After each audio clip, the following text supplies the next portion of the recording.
I am Simone, 34 years old, and up until this morning, I believed I was living the ultimate American dream in the heart of Atlanta. As the owner of a venture capital firm, I built my fortune from the ground up, careful to surround myself with people I could trust, or so I thought. After dropping my husband Julian at the airport for what he claimed was a critical business trip to Florida, my phone buzzed with a message from Mrs. Etta, the housekeeper, who has been like a second mother to me for 10 years. Her text was short, terrifying, and shattered my world in an instant. Do not go home. Park the car and check the living room cameras immediately.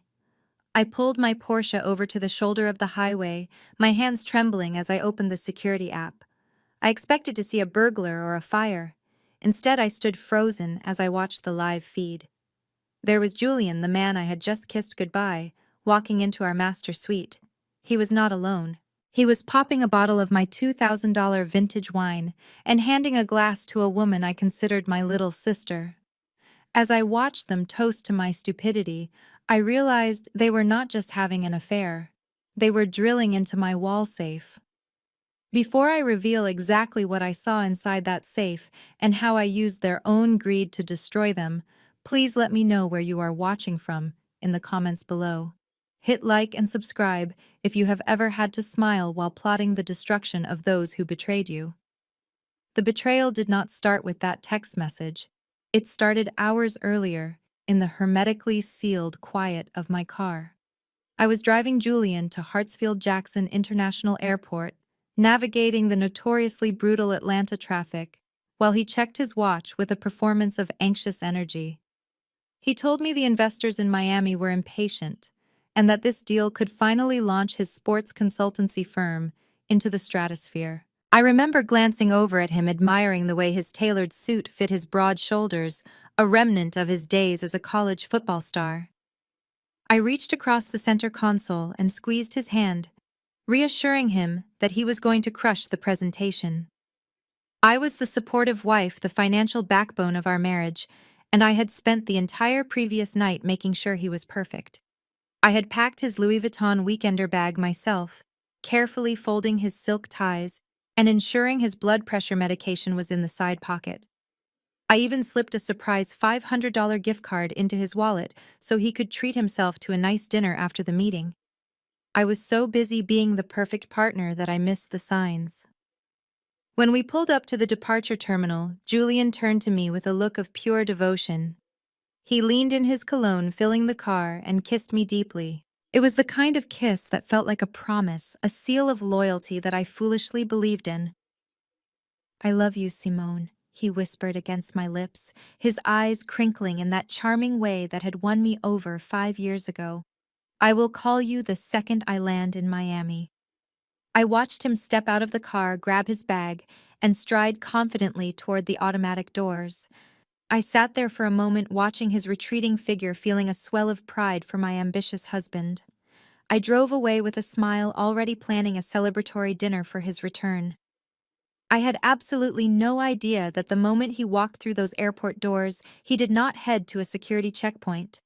He circled right back to the taxi stand with a smirk on his face that I would only see later in high definition, heading straight back to my sanctuary to desecrate everything I had built. The drive back from Hartsfield-Jackson was usually a nightmare of brake lights and aggressive lane changes, but today the gridlock felt distant. I merged onto the interstate and let out a long breath, the kind that expels weeks of accumulated tension. With Julian gone for 3 days, the house would be quiet. I could finally focus on the quarterly reports without interruptions, maybe even pour myself a glass of that expensive Riesling I had been saving, and order takeout from the Thai place Julian hated. For the first time in months, my shoulders dropped away from my ears. I turned up the volume on the stereo, letting the smooth bass of an old R&B track fill the leather-clad interior of the Cayenne. I felt invincible. I was a 34-year-old black woman running a multi-million-dollar empire, married to a former pro athlete, driving a car that cost more than my parents' first house. I had checked every box on the list of success. I was safe. Then the Bluetooth system interrupted the music with a sharp, jarring ring. The name on the dashboard display made me frown. "Mrs. Etta." My housekeeper never called me. We communicated exclusively through sticky notes and polite text messages about grocery lists or dry cleaning. In the 10 years she had managed my home, she had called me exactly once when a pipe burst in the guest bathroom. My stomach tightened with an instinctual dread as I pressed the answer button on the steering wheel. "Hello, Etta," I said, trying to keep my voice casual. "Is everything okay?" Silence greeted me. It was not the silence of a dropped call, but the heavy, terrified silence of someone holding their breath. Miss Simone, her voice finally came through, but it was unrecognizable. It was a whisper, trembling and thick with fear. "Where are you right now?" The question was sharp, urgent. I checked my mirrors. "I am just passing the exit for Buckhead." "What is wrong, Etta? Is the house on fire? Did the alarm go off?" "Do not come home." The command was so abrupt it felt like a physical blow. "I need you to listen to me very carefully. Pull the car over. Right now. Do not drive another mile." My heart began to hammer against my ribs, a frantic rhythm that drowned out the traffic noise. My mind raced through catastrophic scenarios: burglars, a gas leak, police. I signaled and swerved onto the emergency shoulder gravel, crunching loudly under my tires as I slammed on the brakes. "I am stopped." "Etta," I said, my grip on the steering wheel turning my knuckles white. "Tell me what is happening." "I am hiding in the pantry," she whispered, and I could hear tears in her voice. "I need you to open your security app. Look at the living room camera. Just look. And please, Miss Simone, do not scream." The line went dead. I sat there for a moment, the hazard lights clicking in the silence, the air conditioning suddenly feeling freezing against my skin. My hands shook so badly, I dropped my phone twice before I could unlock it. I did not want to look. I wanted to turn the car around and drive back to the airport. I wanted to go back to 5 minutes ago when my life was perfect. But I tapped the icon. The screen loaded the little spinning wheel, mocking my anxiety, until the live feed finally snapped into focus. The high-definition video feed loaded on my phone screen, presenting a picture so sharp it felt like a hallucination. There was no airport terminal, no security lines, and no departure gate. Instead, I was looking at the interior of my own sunken living room, bathed in the soft afternoon light, filtering through the floor-to-ceiling windows I had paid to install last year. Standing in the center of the room, looking more relaxed than I had seen him in months, was Julian. He had already discarded the suit jacket I had brushed lint from an hour ago, tossing it carelessly onto the pristine white boucle sofa. He was not rushing to a meeting, he was home. But the true horror was not just his presence, it was who walked into the frame to join him. Chantel, my aunt's foster daughter. The girl I had treated like a little sister for over a decade. I had paid for her college tuition, bought her first car, and wiped out her credit card debt twice. Now she was sashaying across my Persian rug, wearing one of my silk kimonos, the limited edition one I bought in Kyoto. She looked entirely too comfortable moving through my space with an air of ownership that made my stomach churn. She was holding two crystal glasses, and as she set them down on the marble coffee table, my eyes zeroed in on the bottle sitting next to them. It was a 1996 Chateau Margaux, a bottle worth $2,000 that I had been saving for a major company exit or our 10-year anniversary. They had popped the cork like it was cheap juice. I turned up the volume on my phone, pressing the device against my ear to catch every word over the hum of the highway traffic outside. The audio feed crackled slightly before Julian's voice came through loud and mocking. To the Queen of Capital, he sneered, raising the crystal glass in a sarcastic toast to the empty room. May she stay blind and busy while we enjoy the fruits of her labor. Chantel giggled, a sound that used to strike me as innocent, but now sounded malicious and sharp. Did she suspect anything at the drop-off, she asked, hopping up to sit on the edge of my granite kitchen island, her legs swinging playfully. "Please," Julian scoffed, taking a long, greedy sip of the vintage wine. "Simone is so obsessed with being the perfect, supportive wife that she sees exactly what she wants to see. I told her the Miami investors were sharks, and she practically packed my bag for me. She is probably driving home right now, feeling proud of her hard-working husband. He stepped between her legs, leaning in to kiss her with a familiarity that made bile rise in my throat. It was not a tentative first kiss. It was practiced. Routine.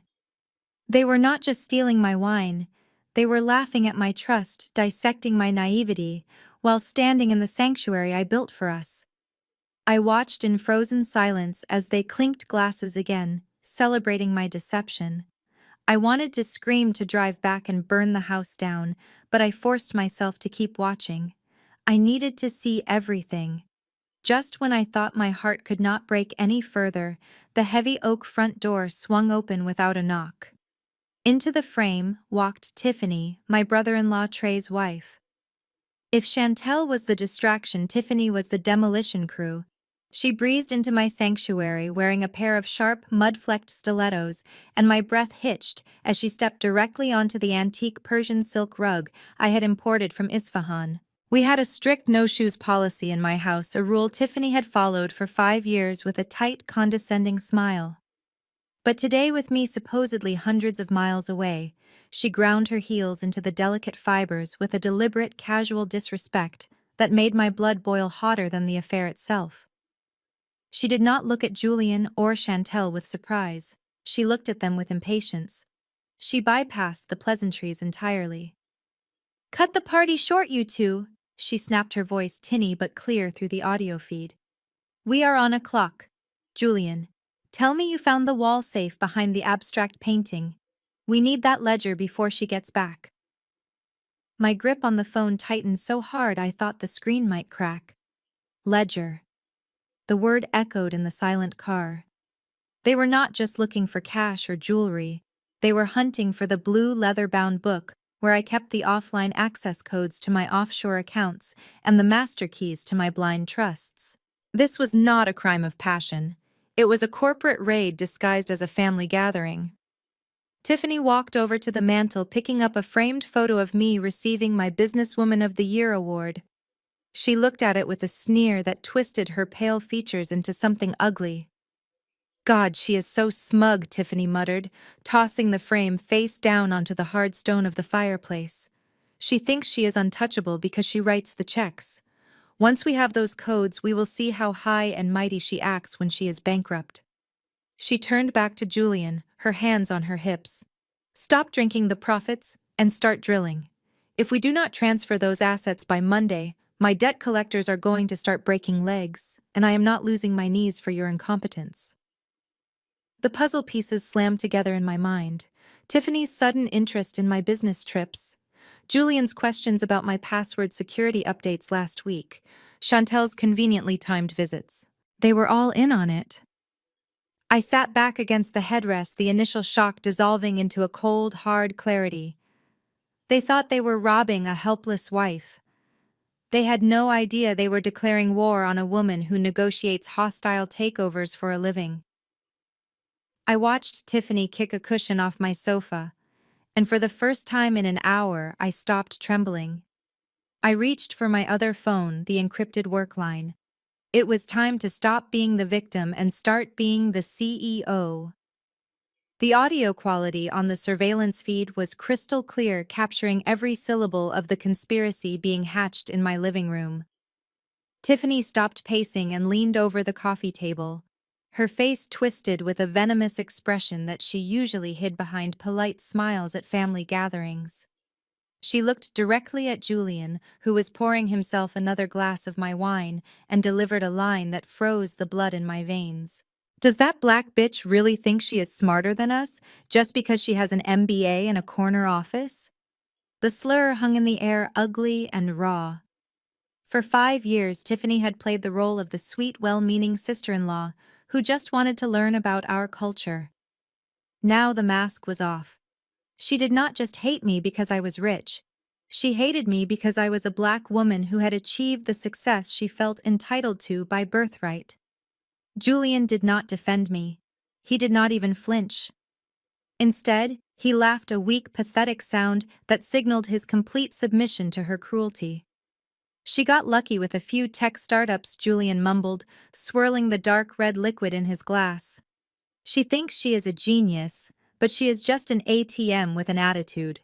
I watched as Chantel chimed in, resting a hand on her stomach. Well, this ATM is about to pay out a lot more. Once we announce the baby, Mama Lucille will make sure Simone feels so guilty about being barren that she will sign over half the estate just to keep the family name intact. We will guilt her into setting up a trust fund for the child, and we will drain it before the kid is even born. So that was the emotional leverage. They planned to weaponize my infertility, a pain I had confided in Julian during our darkest nights, to force a settlement. But Tiffany had bigger plans than just a divorce payout. She pulled a folded blueprint from her purse and slapped it onto the table. "Forget the trust fund for a second," she hissed. "We need that ledger to access her blind accounts. My investors in Miami are getting impatient. We need to funnel $3 million through her real estate company by Friday. If we do not wash that cash through a legitimate business, I am dead and so are you." My heart hammered against my ribs. This was not just about stealing my money. Tiffany was trying to use my firm, my reputation, and my clean financial record to launder money for criminals. She wanted to turn my life's work into a washing machine for dirty cash, likely from the illegal gambling ring her husband Trey was rumored to be involved with. If they succeeded, I would not just be broke. I would be in federal prison for racketeering and fraud. I watched Julian nod, his greed overriding any sense of self-preservation. "Do not worry," he said. "I saw her put the ledger in the floor safe in the library last month. The combination is her birthday." I sat back in the driver's seat, the initial shock replaced by a cold, calculating rage. They thought they were the predators circling a wounded gazelle. They had no idea that by revealing their hand so early, they had just given me the ammunition to bury them. I was not going to go home and scream. I was not going to call the police, not yet. I was going to let them think they had won. I reached for my phone and dialed my head of IT security. I needed to ensure that when they opened that safe, they found exactly what I wanted them to find. The game had just changed from a divorce to a federal investigation, and I was going to be the one holding the gavel. I pressed the power button on the side of my phone, turning the screen black and cutting off the sound of my husband plotting my financial ruin. Silence rushed back into the car, heavy and suffocating, but the chaos that had been raging inside my chest a moment ago vanished.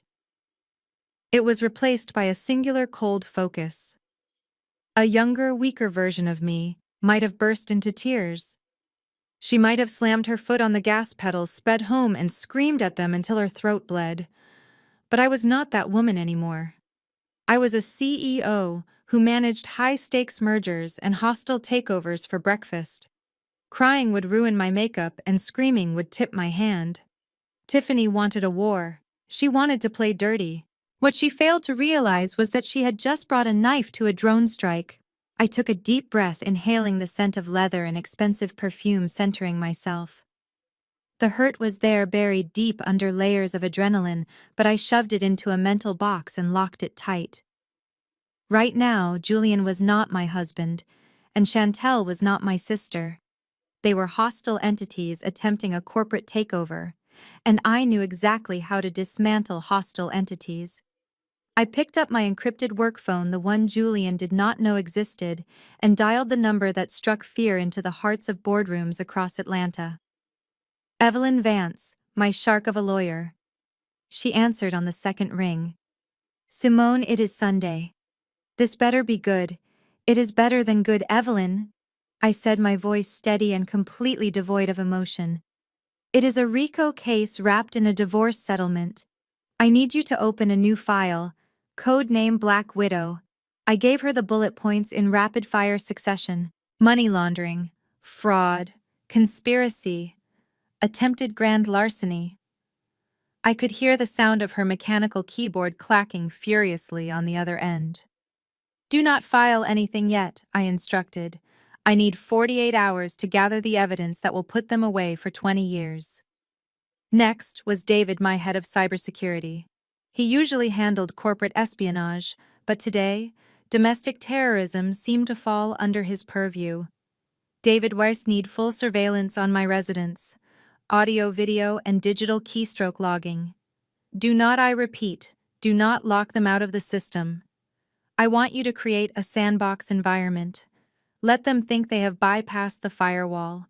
Let them think they are accessing the offshore accounts, but route every single click, every transfer attempt to a dummy server. David hesitated. Simone, if they are trying to move millions, it is risky. We should shut down the ports.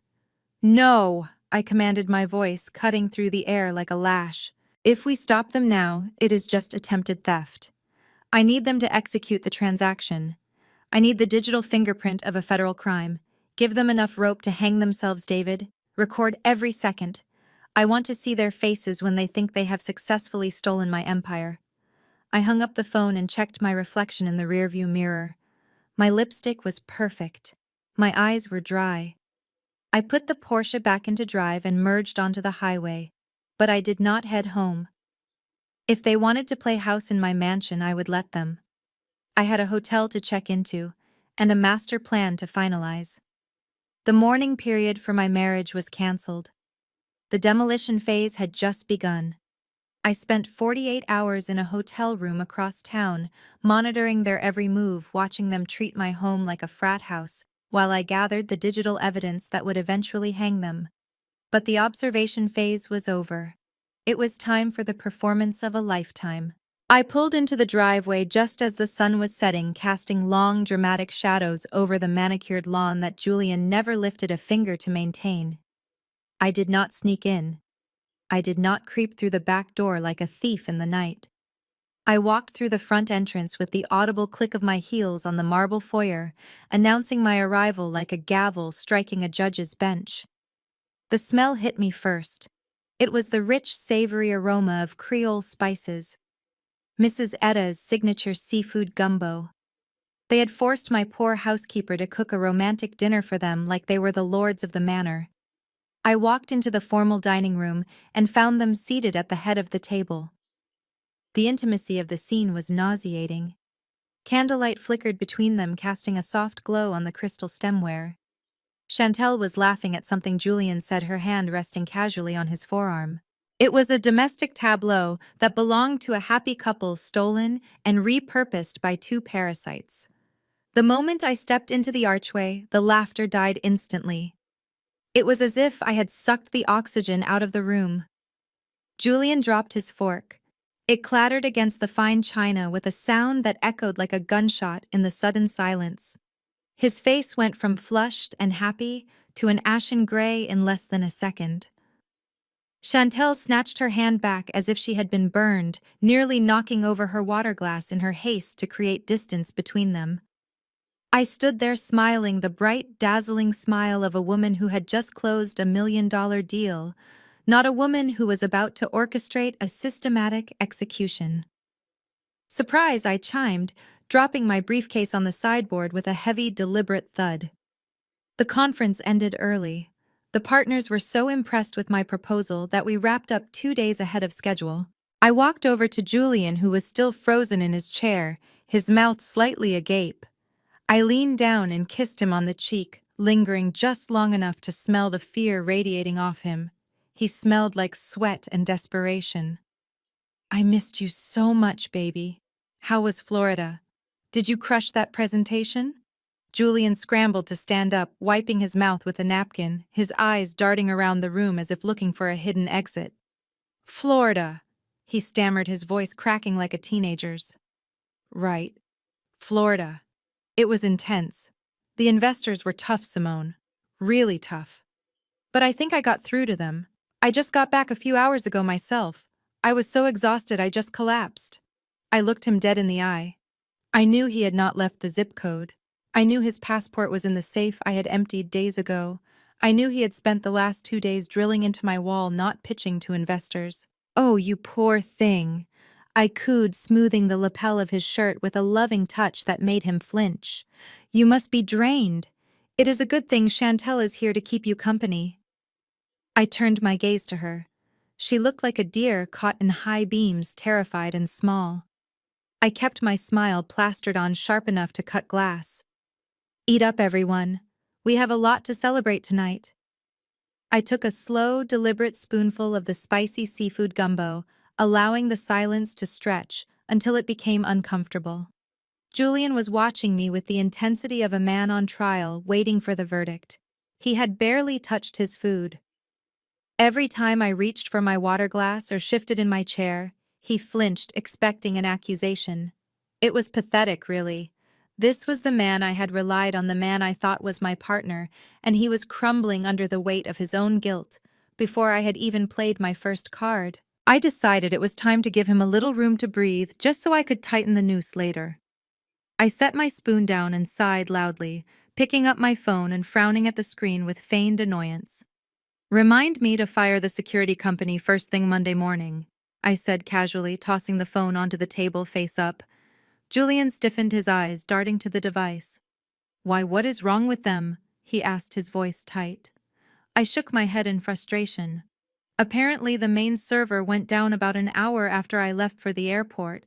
I have not been able to access the live feed for 2 days. The app just keeps showing a black screen.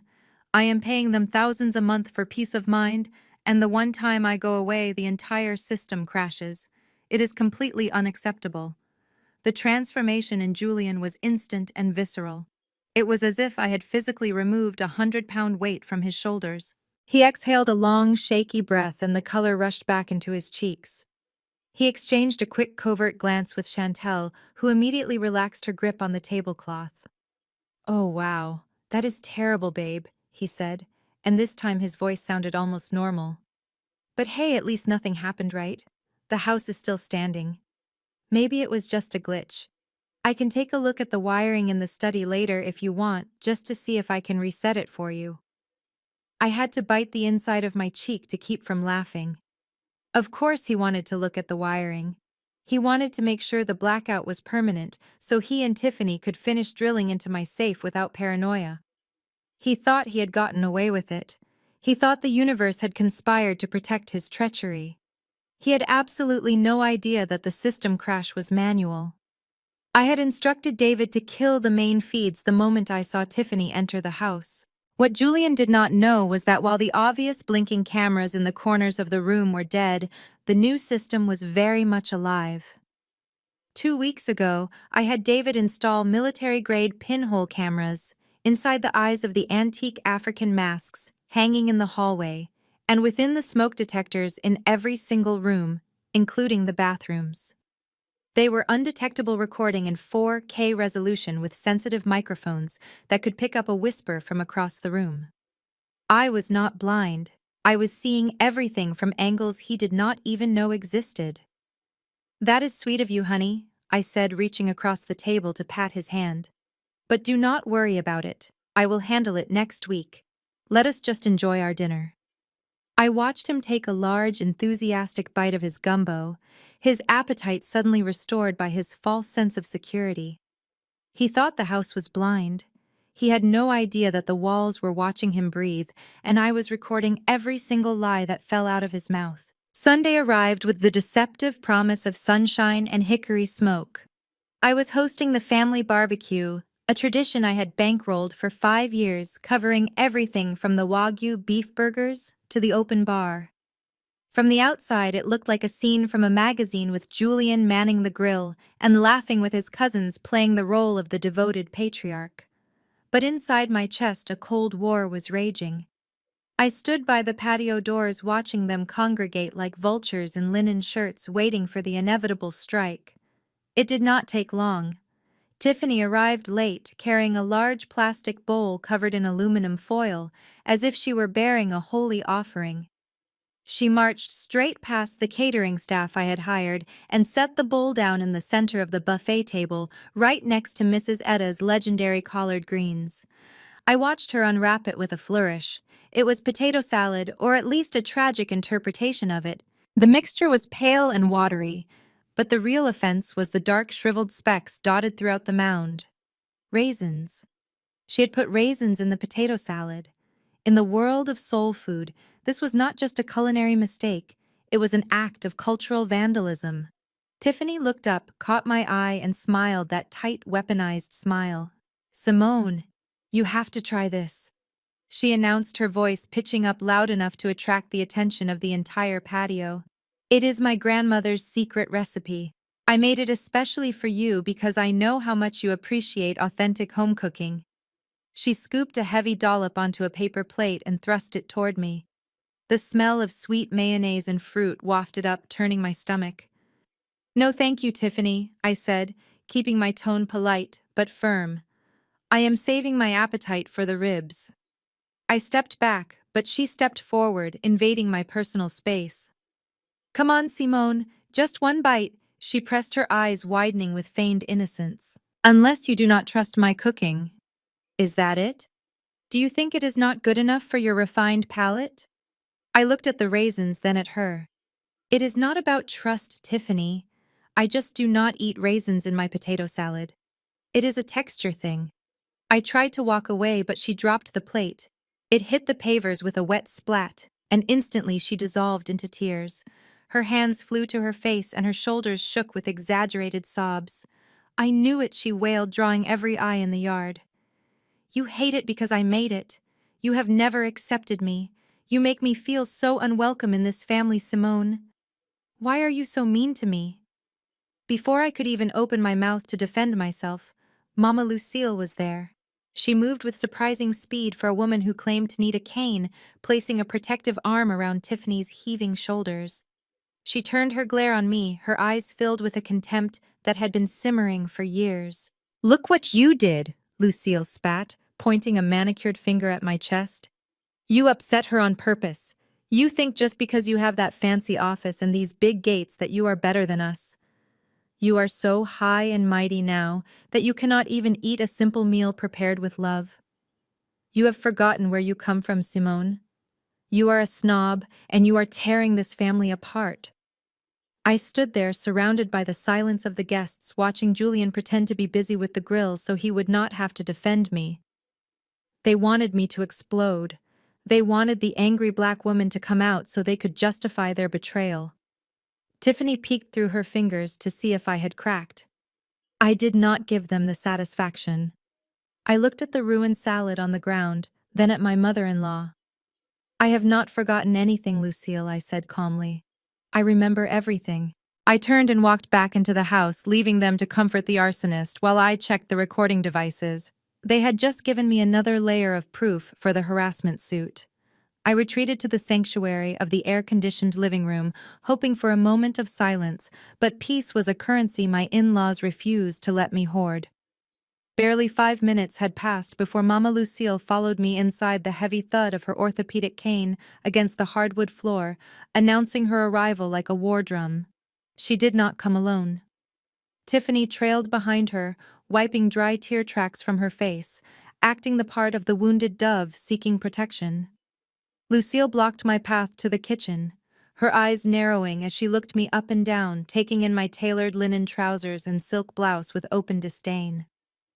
To her, my polished appearance was not a sign of success, it was a rejection of the struggle she believed defined black womanhood. You are hard, Simone Lucille declared, her voice dripping with judgment. That is your problem.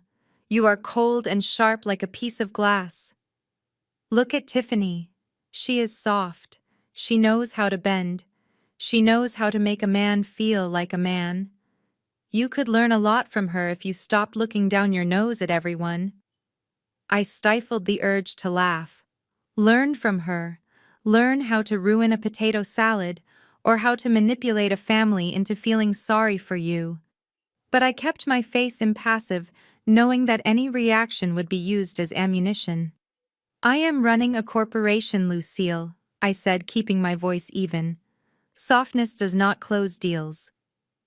Deals, Lucille scoffed, waving her hand dismissively, as if my career was a frivolous hobby.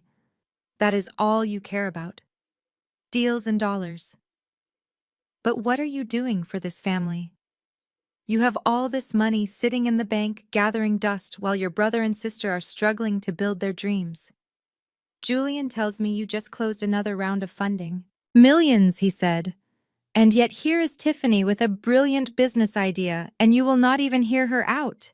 So there it was, the ambush. The potato salad tears were just the opening act for the financial shakedown. I looked at Tiffany, who suddenly looked very interested in the ceiling. "What idea is that?" I asked, knowing exactly where this was going. "Tiffany wants to open a luxury medical spa," Lucille said, her chest puffing out with pride. "A place for healing. She has the vision, Simone, but she needs capital. We are family. It is your duty to lift her up. You should write the check today. Consider it an investment in the family legacy." I looked at Tiffany, who offered a shy, hopeful smile. A medical spa. This coming from a woman who once asked me if Botox was a type of mushroom. They did not want an investment. They wanted a donation.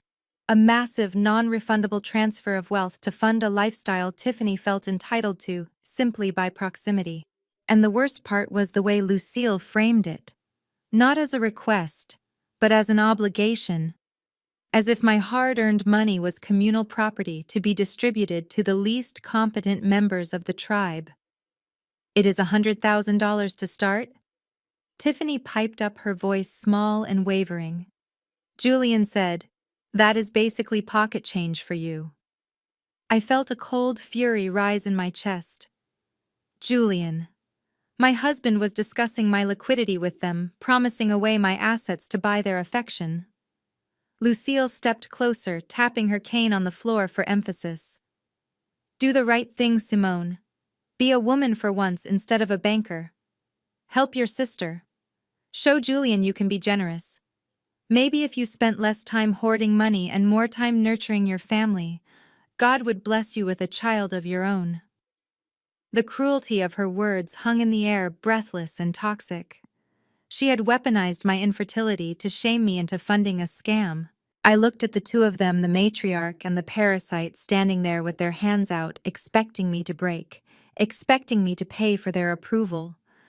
I smiled, but it did not reach my eyes.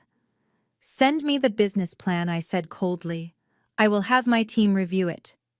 I walked away before they could see the shaking in my hands, not from sadness, but from the sheer effort of not evicting them from my house right then and there. They wanted money. I would give them something else entirely. Later that evening, the heavy oak door to our master suite slammed shut, sealing us inside. A silence that felt less like privacy and more like a cage. I was standing at the vanity, unclasping the diamond tennis bracelet I had bought for myself last Christmas, watching Julian in the mirror. He was pacing the length of the room, his hands agitated, his tie loosened just enough to look disheveled. I expected an apology for his mother's behavior, or perhaps an excuse for Tiffany's rudeness. Instead, Julian turned on his heel and pointed a finger at my reflection. "You really enjoyed that, didn't you?" he accused, his voice thick with misplaced righteous indignation. "You love making my family beg. It gives you a power trip to dangle your money over their heads like a carrot." I turned slowly, placing the bracelet in its velvet box with a deliberate click. "I did not make them beg, Julian. I asked for a business plan. That is standard procedure." "Standard procedure?" He laughed, a bitter, hollow sound. "That is your problem, Simone. Everything is a transaction to you. You treat your marriage like a merger, and your family like employees. Do you know how humiliating it is for me to stand there and watch my wife treat my mother like a stranger? I am the man of this house, but you make me feel like a guest." I leaned against the dresser, crossing my arms. "I am listening, Julian. Tell me how I have failed you." I wanted him to say it. I wanted it on the record.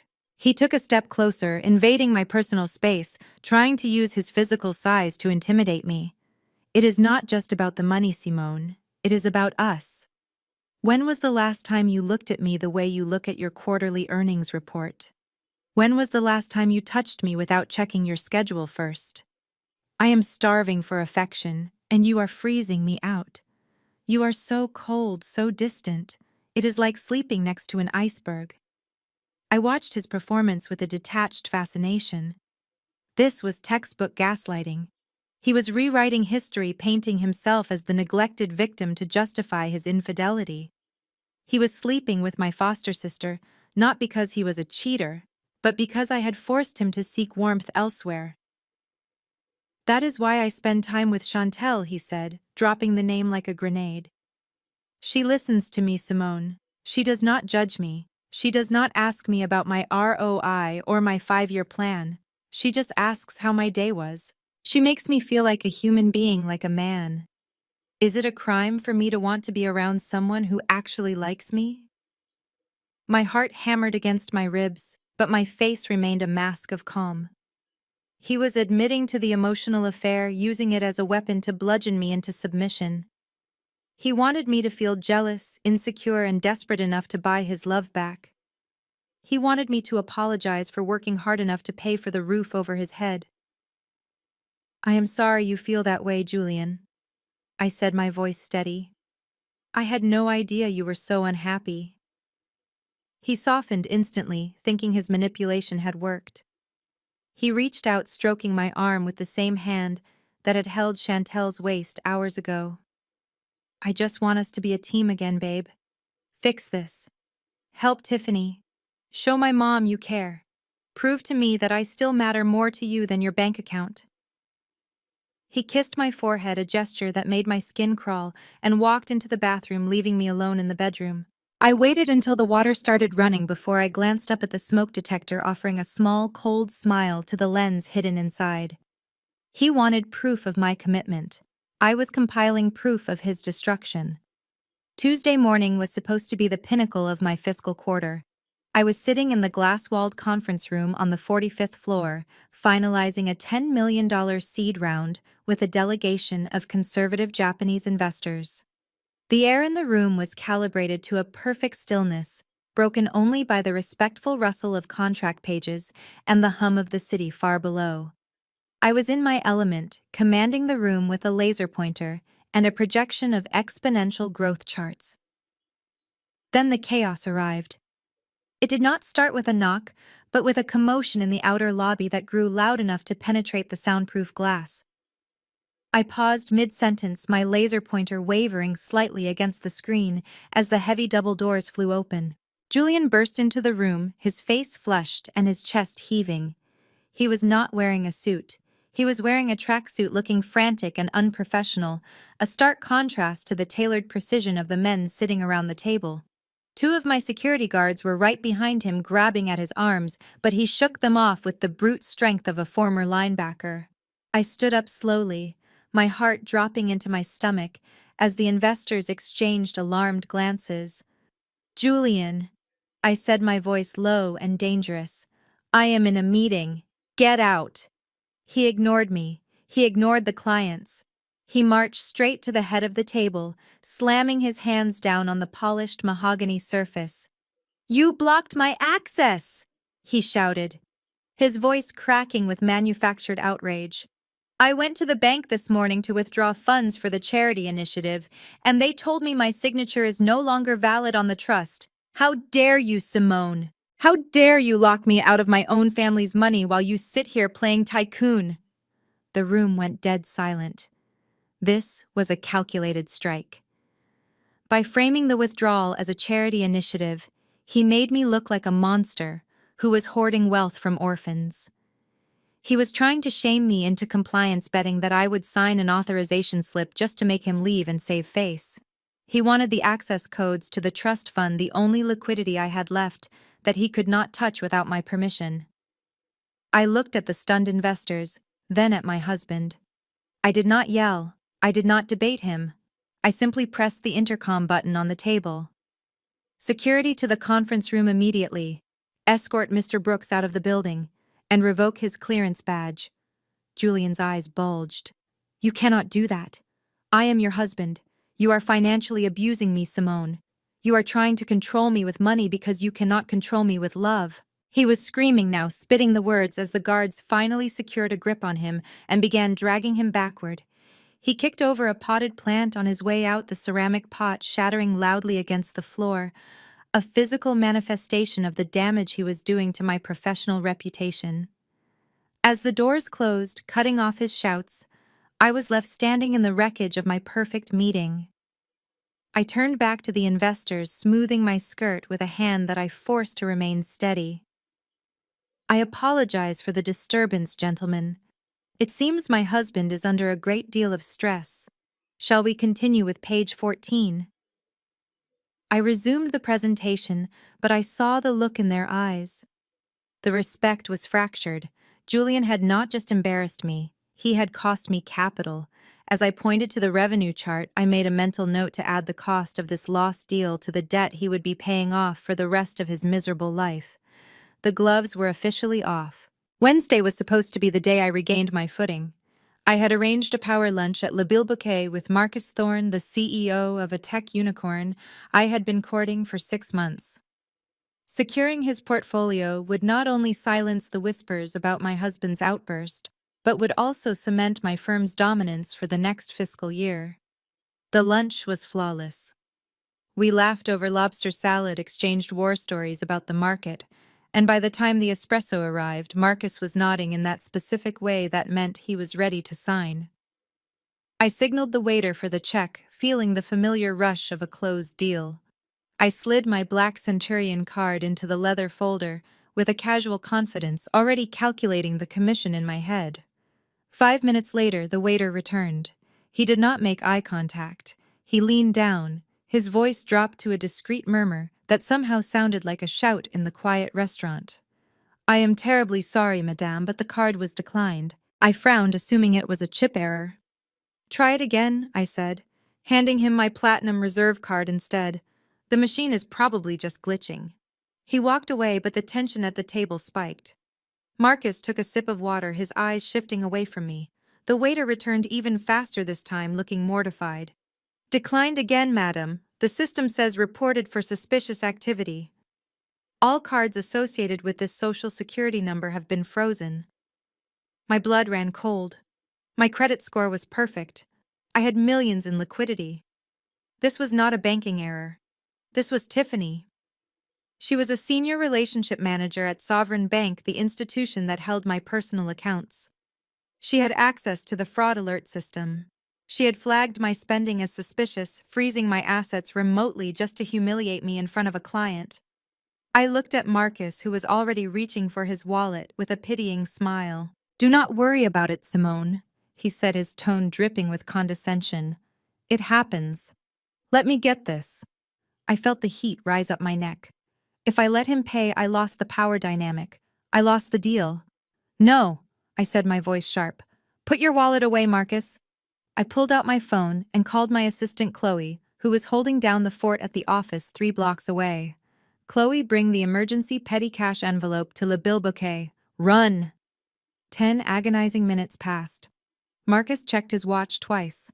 I sat there forcing small talk while inside I was envisioning Tiffany's smug face behind her bank teller screen. When Chloe finally burst in, breathless and clutching a thick envelope, I paid the $500 bill in cash, peeling off crisp hundreds like a drug dealer.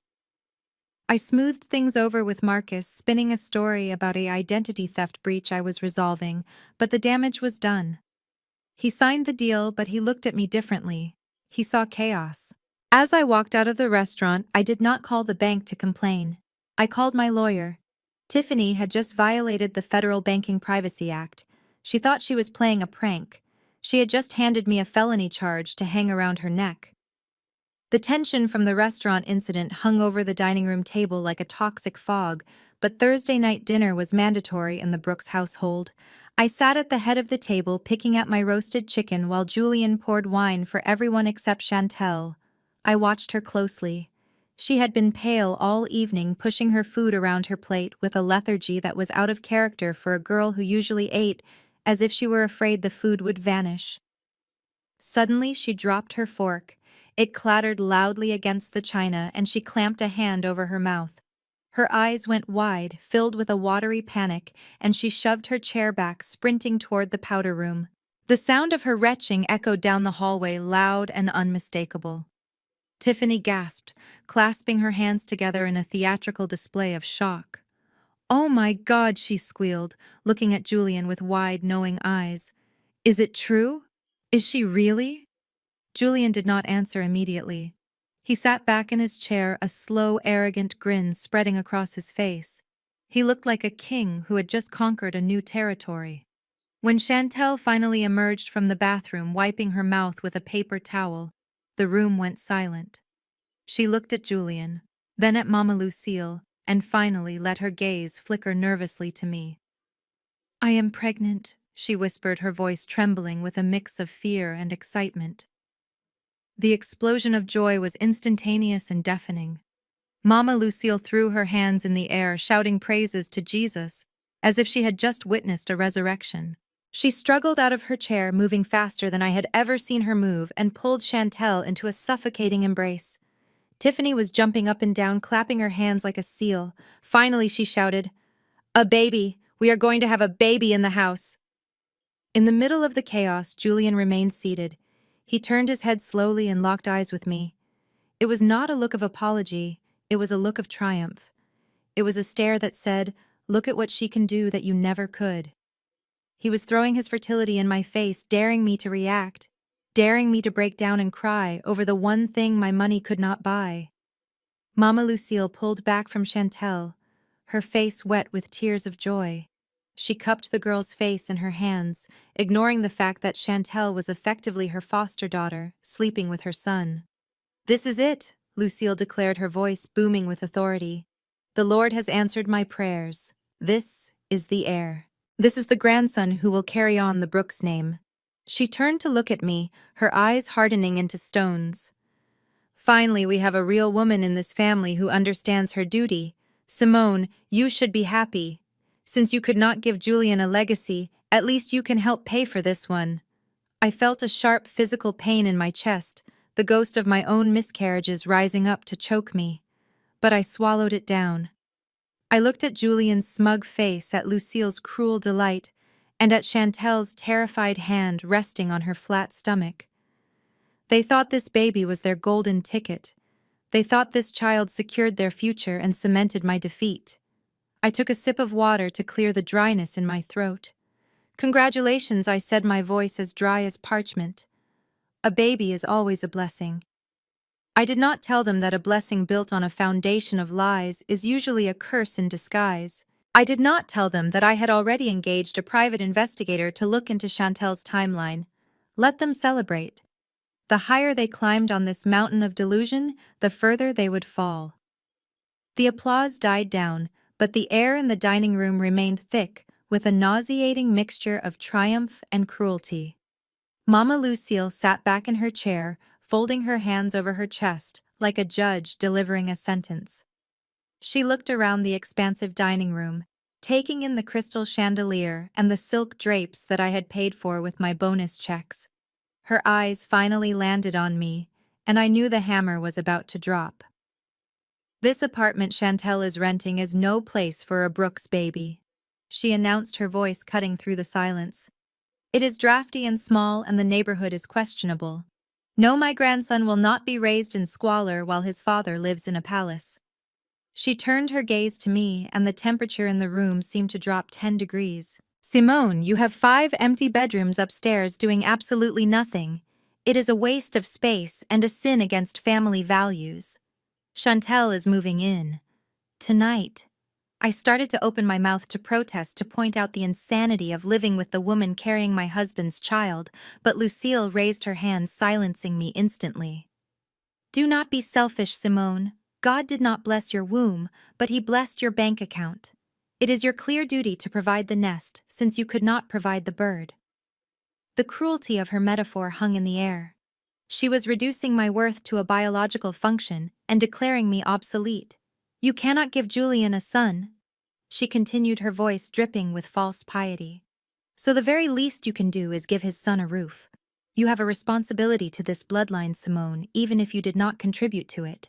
Think of it as your way of making up for your deficiencies." Julian nodded eagerly, taking a sip of wine as if this was the most logical solution in the world. "Mom is right, babe," he said, avoiding my eyes. "It makes sense logistically. I want to be there for every kick and every ultrasound. I cannot do that if she is 40 minutes away in traffic. Plus, you are always working. Chantel can keep the house lively." I looked at Tiffany, who was smirking behind her napkin, enjoying the show. They were cornering me, using my own home as a weapon. The audacity was breathtaking. They were asking me to house my husband's mistress and their illegitimate child under my own roof, to pay for their food and listen to their laughter while I slept down the hall. My blood boiled hot enough to melt the silverware, but I forced my breathing to remain steady. I realized in that moment that pushing back would only make me look bitter. It would give them more ammunition to paint me as the villain. But if I agreed, if I brought Chantel into my web, I would have 24-hour surveillance on the woman who held the key to their destruction. If she moved in, she would be on my territory. She would be connected to my Wi-Fi. She would be speaking near my hidden microphones. I looked at Lucille, then at Chantel, who was watching me with a mixture of fear and defiance. "You are right, Mama Lucille," I said, my voice devoid of warmth, but loud enough to be recorded by the device in the flower arrangement. "Family comes first. I will have Mrs. Etta prepare the guest suite immediately. Welcome home, Chantel." I smiled, but inside I was already planning exactly how this house would become her prison. The moment the words left my mouth, the tension in the room broke, replaced by a wave of triumphant chatter that made my skin crawl. Mama Lucille banged her cane on the floor in approval, looking at me with the satisfied smirk of a general who had just forced the enemy to surrender. "See," she crowed, reaching for a second helping of cobbler. I knew there was a heart buried somewhere under all that ambition. Julian looked like he had just gotten away with murder, which in a way he had. He rushed over to hug me, his embrace suffocating and insincere. "You are the best, Simone," he whispered, smelling of wine and deceit. "I promise we will make this work." I pulled away gently, feigning a headache. "I am going to prepare the room," I said, my voice barely above a whisper. "I need a moment." I walked up the grand staircase, feeling their eyes on my back. To them, my slumped shoulders looked like defeat. In reality, I was hiding the predator's grin that was threatening to break through. I entered the guest suite, the one down the hall from the master bedroom, and began stripping the bed. Mrs. Etta followed me in, slamming the door behind her with uncharacteristic force. She looked at me with tears of rage in her eyes, her hands trembling as she grabbed the sheet from my hands. "Miss Simone, have you lost your mind?" she hissed, her voice low and fierce. "You cannot let that woman live here. You cannot let her parade that belly around your house while you pay the bills. I will not serve her, Simone. I will quit before I bring that homewrecker breakfast in bed." I watched the only person in this house who truly loved me unravel on my behalf. I took the sheet back from her, folding it with calm, precise movements. "Etta, listen to me," I said, stepping into her personal space and dropping my voice to a conspiratorial whisper.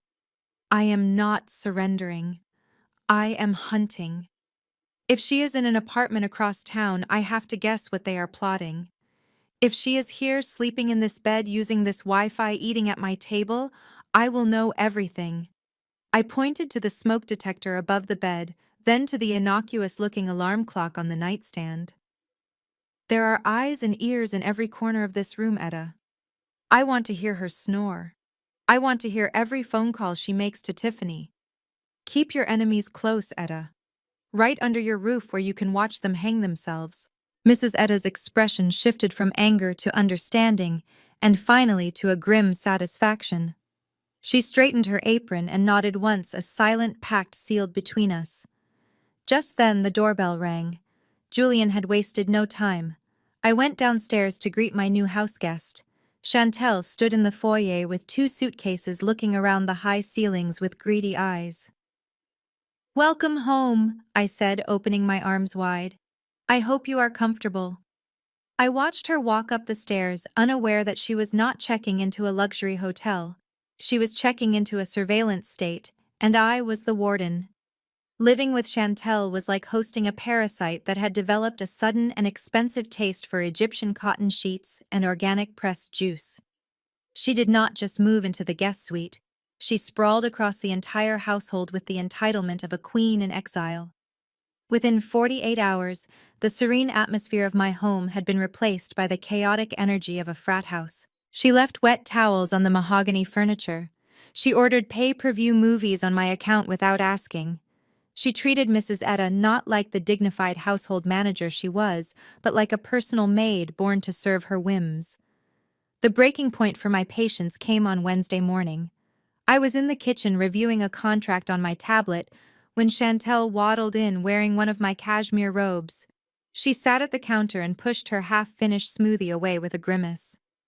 "Etta, this has pulp in it," she whined, her voice grating against the silence. "I specifically said no pulp. Do you want me to get sick? Do you want the baby to be stressed?" I watched Mrs. Etta's jaw tighten as she took the glass back without a word. My blood boiled.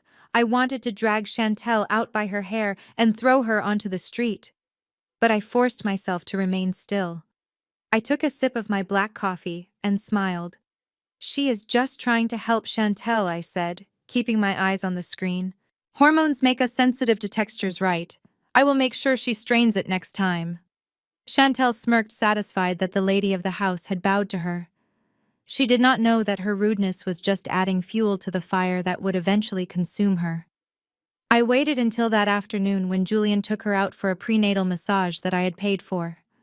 The house was finally quiet. I put on a pair of latex gloves and slipped into the guest suite. The room smelled of cloying vanilla perfume and stale snacks. It was a mess, but I ignored the clutter and headed straight for the ensuite bathroom. This was not a snooping mission. It was a harvest. I found her hairbrush lying on the marble vanity, clogged with strands of dark hair.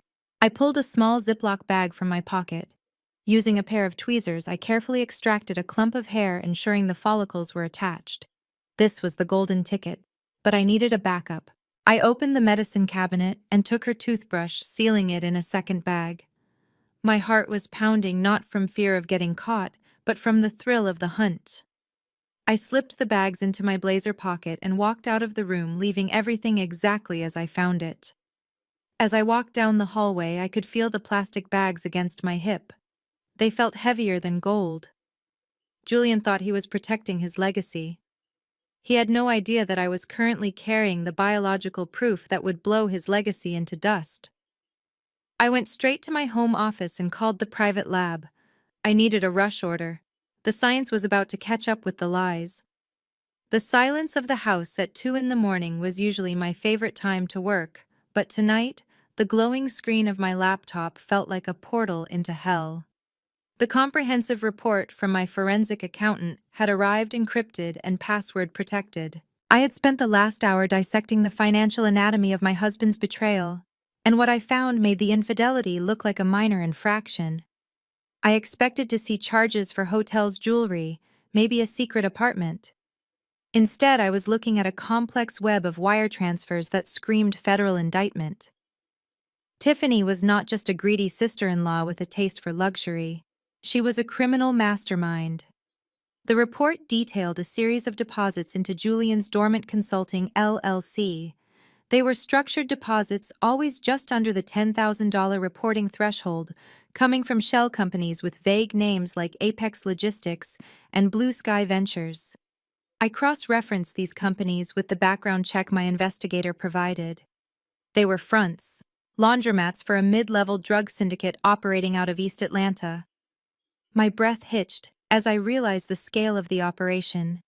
Tiffany was using Julian's accounts to clean dirty money. She would deposit the illicit cash, then invoice Julian for consulting fees from her position at the bank, effectively washing the funds and moving them into legitimate circulation. But here was the genius of her malice. Julian was the sole signatory on the LLC. Every single document, every falsified invoice, every digital footprint led back to him. Tiffany's name was nowhere. She had set him up to be the perfect fall guy.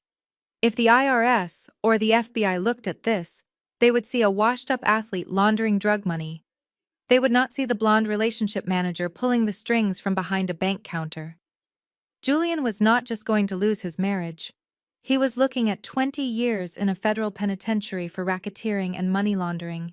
He was so blinded by his desire to be the provider, the big man on campus, that he had signed his life away to a woman who viewed him as disposable collateral. I realized with a jolt of terror that if we had filed a joint tax return this year, I could have been implicated too. Tiffany had nearly dragged my clean empire into the mud with them. I sat back in my leather chair staring at the damning spreadsheets. A strange mix of pity and disgust washed over me. Julian was an idiot, a cheater, and a liar, but he was also a pawn. Tiffany was the queen on this chessboard. She planned to let him take the fall the moment the heat got too high while she walked away with the clean cash. I saved the files to an external drive and hid it in the hollow heel of my favorite stiletto. I now held the power to send my husband to prison or to save him just long enough to destroy the real villain. I closed the laptop feeling a new kind of resolve. I was not just fighting for my assets anymore. I was fighting to make sure the right person ended up in handcuffs. The game had just escalated from family court to criminal court, and I was the only one holding the gavel. The notification from the genetic testing laboratory arrived on my encrypted server at 3 in the morning, piercing the silence of my home office like a gunshot. I had been waiting for this email for 48 hours, pacing the hardwood floors while the house slept around me. Upstairs, Julian was likely dreaming of the dynasty he thought he was building, and Chantel was dreaming of the fortune she thought she had secured. I sat down at my desk, my hand hovering over the mouse, for a fraction of a second, savoring the anticipation. I knew whatever was in this PDF file would be the final nail in their collective coffin, but I was not prepared for the sheer magnitude of the destruction I was about to unleash. I clicked the file. The document opened and my eyes scanned immediately to the bottom of the first page. The words "paternity excluded" flashed on the screen in stark bold letters next to Julian's name. A 0% probability. My breath hissed out between my teeth. I knew it. I knew Julian's sudden fertility miracle was a biological impossibility after his medical history, but seeing the scientific proof felt like vindication. He was not the father. He was just the bankroll. But the lab had run the sample against the secondary reference I had provided, a discarded soda can I had swiped from Trey at the barbecue. I scrolled to page 2, and the world seemed to tilt on its axis. The probability of paternity for subject B, identified as Trey Brooks, was 99.9%. I froze, staring at the numbers until they blurred. Trey, Julian's younger brother, Tiffany's husband. The sheer incestuous toxicity of it was breathtaking. Chantel was not just sleeping with Julian, she was sleeping with both brothers, playing them against each other in a twisted game of musical chairs. Tiffany, the woman who walked around with her nose in the air, judging my marriage, was currently being cheated on by her own husband with the same woman she had planted in my house. A sound bubbled up in my throat, starting as a low hum and erupting into a loud, dark laugh that bounced off the walls of the office. It was not a laugh of joy. It was the terrifying sound of a woman who realizes she has just been handed a nuclear weapon. This result did not just ruin Julian. It destroyed everything. It meant that the heir Mama Lucille was praying for was actually an illegitimate child fathered by the husband of her favorite daughter-in-law. It meant that Tiffany's entire life was a lie. It meant that Julian had been cuckolded by his own flesh and blood. I leaned back in my chair, feeling a rush of adrenaline so potent it made my hands shake. I imagined the look on Tiffany's face when she found out. I imagined the look on Julian's face when he realized he was raising his brother's child. This was better than a lawsuit. This was Greek tragedy. This was biblical vengeance. I saved the document to 3 different hard drives and printed a physical copy, locking it in the safe that they had failed to crack. The party was 2 days away. I was going to let them inflate their balloons and cut their cake, and then I was going to drop this bomb right in the middle of the frosting. I turned off the monitor, plunging the room back into darkness, smiling into the void. The end was near. Friday morning arrived with a deceptive calm that masked the hurricane I was about to unleash. I walked into the kitchen, wearing a silk power suit and a smile that could have blinded a pilot. Julian was drinking coffee while scrolling through his phone, and Chantel was devouring a plate of pancakes with the enthusiasm of a woman who thought she had won the lottery. Tiffany was there too, uninvited as usual, pretending to help Mrs. Etta with the dishes, while actually just spying on my mood. They were all waiting for me to crack. They expected the stress of the week to finally break me. Instead, I clapped my hands together and announced that I had a revelation. I sat down at the head of the table and looked at each of them with wide, beaming eyes. I have been doing a lot of thinking, I said, letting my gaze linger on Julian. This week has been so emotional with the baby news and the tension. I realize that we need a fresh start. We need to show the world that the Brooks family is stronger than ever. Julian looked up wary but intrigued. What do you mean, babe? He asked. I reached across the table and took his hand, squeezing it with a grip that was iron-wrapped in velvet. I want to host a party this Saturday, but not just a dinner. I want to combine a vow renewal ceremony for us with a massive gender reveal for Chantel. We will do it right here on the estate. Black tie, champagne, the works. The room went silent for a heartbeat before erupting. Tiffany shrieked with delight, dropping the dish towel. A double celebration, she squealed. That is genius, Simone. Think of the Instagram content. Mama Lucille, who had just waddled in, thumped her cane in approval. Now that is the spirit I have been praying for, she declared. A public display of unity. That is exactly what this family needs to silence the gossips. I smiled, feeding off their greed. But I am not doing this halfway, I continued, pulling out my tablet. I have already drafted the guest list. I am inviting the mayor, the partners from my firm, and Tiffany. I am inviting Mr. Henderson and the entire executive board from Sovereign Bank. I want them to see what a supportive family you have. Tiffany preened unknowingly, signing her own death warrant.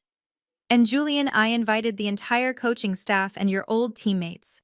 Let us show them you are still the king of this city. Julian puffed out his chest, his ego instantly inflated. He saw this as my total submission. He thought I was spending my money to rehabilitate his image and celebrate his bastard child. He had no idea I was actually assembling a jury. I needed witnesses. I needed the most powerful people in Atlanta to see the DNA results and the bank fraud evidence with their own eyes. I needed to make sure that when they fell, there would be no dark corner for them to hide in. I spent the rest of the day in a frenzy of planning. I hired the best caterers, the most expensive florists, and a massive LED screen rental company. When the technician asked me what media I would be displaying on the giant screen during the party, I handed him a USB drive with a calm smile. Just a little home movie, I said. A tribute to honesty. As I watched the tent trucks pull into the driveway, I felt a deep, terrifying sense of peace. The stage was set, the players were in place, and tomorrow night the curtain would fall on their lies forever. Saturday night arrived, transforming my estate into a fortress of light and excess. I had spared no expense to ensure that the stage for their execution was as magnificent as possible. The driveway was lined with a fleet of valet attendants parking Bentleys and Rolls-Royces, while the sprawling garden was tented in white silk, illuminated by thousands of fairy lights that mirrored the stars above. It was the kind of event that would grace the social pages of every magazine in Georgia tomorrow morning, though not for the reasons my guests expected. The air smelled of expensive perfume-grilled lobster and the distinct metallic scent of impending doom. I stood on the balcony for a moment, watching the arrival of the Atlanta elite. I saw the mayor shaking hands with the partners from my venture capital firm. I saw Mr. Henderson and the entire executive board of Sovereign Bank sipping my vintage champagne and admiring the architecture. They were all unwitting witnesses summoned to testify to the destruction of a reputation. Down on the lawn, the guests of honor were performing their roles with nauseating perfection. Tiffany and Chantel had decided to dress in matching pastel pink gowns, looking like two bridesmaids at a funeral they did not know was their own. They stood near the towering chocolate fountain holding court and giggling behind their manicured hands. Tiffany was beaming, introducing Chantel to the bank executives as her miracle sister and the mother of the future Brooks heir. She looked triumphant, thinking she had successfully integrated her scheme into high society. Chantel rubbed her belly constantly, a prop in their performance, soaking up the attention of women who would shun her the moment the truth came out. They looked so comfortable, so secure in the lie that they had forgotten who actually owned the ground they were standing on. Julian was working the room like a politician in the final days of a campaign. He wore a tuxedo that I had bought him, drinking scotch that I had paid for, boasting about a business acumen he did not possess. He had his arm around his old football teammates, laughing loudly and playing the role of the benevolent patriarch. He looked at me across the crowd, every few minutes his eyes gleaming with a mixture of arrogance and relief. He thought I had rolled over. He thought the party was my white flag, my public submission to his new family dynamic. He raised his glass to me in a silent toast, a gesture of mockery that made my pulse steady rather than race. I did not blend in with the pastel theme. I had chosen my outfit with the precision of a warrior choosing armor. I wore a floor-length gown of crimson silk, a shade of red so deep and vibrant it looked like fresh blood against the sea of black tuxedos. It was the color of power, of warning, and of victory. I moved through the crowd accepting compliments and congratulations with a serene smile. "You look stunning, Simone," they said. "You must be so happy to be expanding the family." I thanked them, my voice smooth as glass. I was happy. I was deliriously happy. Because I knew that the giant LED screen dominating the stage behind the jazz band was not just there to show baby photos. It was a guillotine blade waiting to drop, and I was the one holding the rope. The jazz quartet faded into a soft, lingering melody as I stepped onto the raised platform. The chatter of 300 guests died down instantly, replaced by the polite clinking of crystal flutes and the rustle of evening gowns. I stood alone under the spotlight, the crimson silk of my dress catching the stage lights, making me look like a flame flickering in the dark. I adjusted the microphone stand and looked out at the sea of expectant faces. The mayor was there. The partners from my firm were there. The entire social hierarchy of Atlanta was gathered on my lawn, waiting for me to speak. I found Julian in the front row. He was sitting between his mother and Chantel, looking up at me with an expression of smug adoration. He thought this was his coronation. He thought I was about to publicly validate his ego and accept his mistress into the fold. I cleared my throat and let a soft, affectionate smile touch my lips. "Thank you all for joining us tonight. It means the world to me to see so many friends and colleagues gathered here to celebrate love and family. 10 years ago, I stood before many of you and promised to love this man through sickness and health, through poverty and wealth. We have navigated the stormy seas of business and the quiet challenges of private life. People often ask me what the secret to a lasting marriage is. I always tell them it is transparency. It is knowing that your partner is the one person in the world who sees you for who you truly are." I paused to let the words sink in. I saw Julian reach out and take Chantel's hand, giving it a squeeze. He looked so proud, so assured of his victory. I turned my gaze to the front table, addressing his family directly. "And to the Brooks family, thank you for welcoming me. Mama Lucille, your prayers have always been a guiding force in this home. You have always reminded me of the importance of bloodlines and legacy. And Tiffany, my dear sister-in-law, your ambition and your drive to protect the family name have been truly inspiring to watch this past week."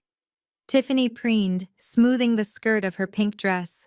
She whispered something to the bank executive next to her, likely boasting about her connection to me. I looked back at Julian. "And to my husband. You have taught me so much about resilience. You have shown me that love is not just about words, it is about action. It is about what we do when we think no one is watching." Julian stood up, then raising his glass to me. His eyes were glistening with unshed tears. He was performing the role of the humbled, grateful husband perfectly. He dabbed at the corner of his eye with a silk handkerchief, sniffing loudly enough for the people at the next table to hear. He truly believed that I was capitulating. He believed that my speech was a surrender. I smiled wider, my heart beating with the steady rhythm of a ticking clock. I wanted to honor that honesty tonight. I wanted to give you all a glimpse into the heart of this family. I have prepared a short video tribute, a collection of moments that capture the true essence of Julian Brooks and the love that binds this family together. So please turn your attention to the screen behind me. Let us watch the truth unfold together. I stepped back from the microphone as the lights dimmed, plunging the garden into darkness. The giant LED screen flickered to life. Julian sat back down, a satisfied grin on his face, ready to watch a montage of our vacations and his football highlights. He had no idea he was staring into the barrel of a loaded gun. The garden was plunged into a heavy, expectant darkness, broken only by the hum of the massive projector. For a few seconds, the silence was absolute. 300 guests held their breath anticipating a tearful montage of wedding photos and romantic vacations set to a sentimental ballad. I stood to the side of the stage, my hands clasped loosely in front of me, watching Julian in the front row. He was leaning back in his chair, his arm draped expansively over the backrest, a portrait of relaxed arrogance. He whispered something to Chantel, likely a joke about how well he had trained me. He was smiling at the blank screen, waiting to see his own face reflect his glory back at him. Then, the LED wall flickered to life. It was not a soft focus image of our vow renewal. It was a stark, high-definition wide-angle shot of my living room time-stamped just 5 days ago. The clarity was unforgiving. The audience gasped collectively, a sound that sucked the air out of the tent. On the screen, 50 feet high, Julian was not looking at me with love.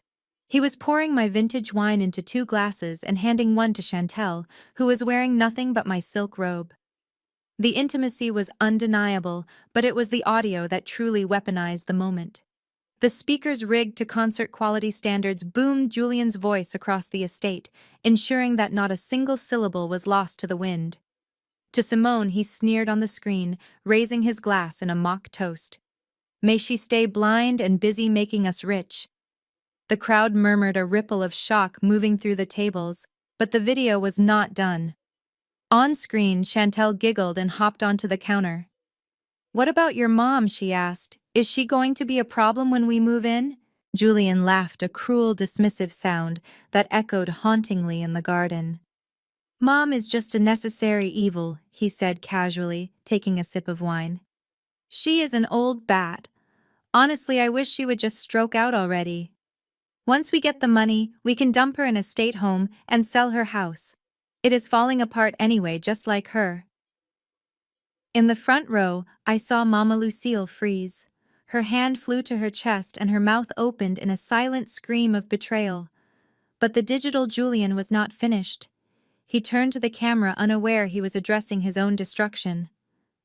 "And do not worry about Tiffany either," he continued. "Chantel asked if we had to cut her in on the deal." Julian shook his head. "Tiffany is just a useful idiot. She is a white snake we can charm until we get the bank codes. Once the transfer clears, we cut her loose. She is too desperate to see it coming." The video paused on a freeze frame of Julian's laughing face. The silence that followed was not the silence of anticipation. It was the silence of a bomb that had just detonated and sucked all the oxygen out of the world. I looked down at the front row. Julian was no longer leaning back. He was gripping the arms of his chair so hard his knuckles were white, his face a mask of absolute horror.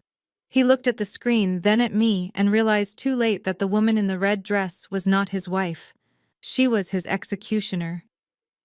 The video froze on the grotesque image of Julian's laughing face, but the silence in the garden shattered instantly. It began with a collective gasp that sucked the air out of the tent, followed immediately by a roar of scandalized whispers that swept through the crowd like a wildfire. I watched from the stage as the veneer of high society cracked wide open. Mr. Henderson, the CEO of Sovereign Bank, recoiled from Tiffany, as if she were radioactive, physically scooting his chair away to distance himself from the woman who had just been exposed as a gullible pawn in a criminal conspiracy. The look of professional disgust on his face told me that Tiffany's career was dead before she even left the party. But the devastation in the front row was the most visceral.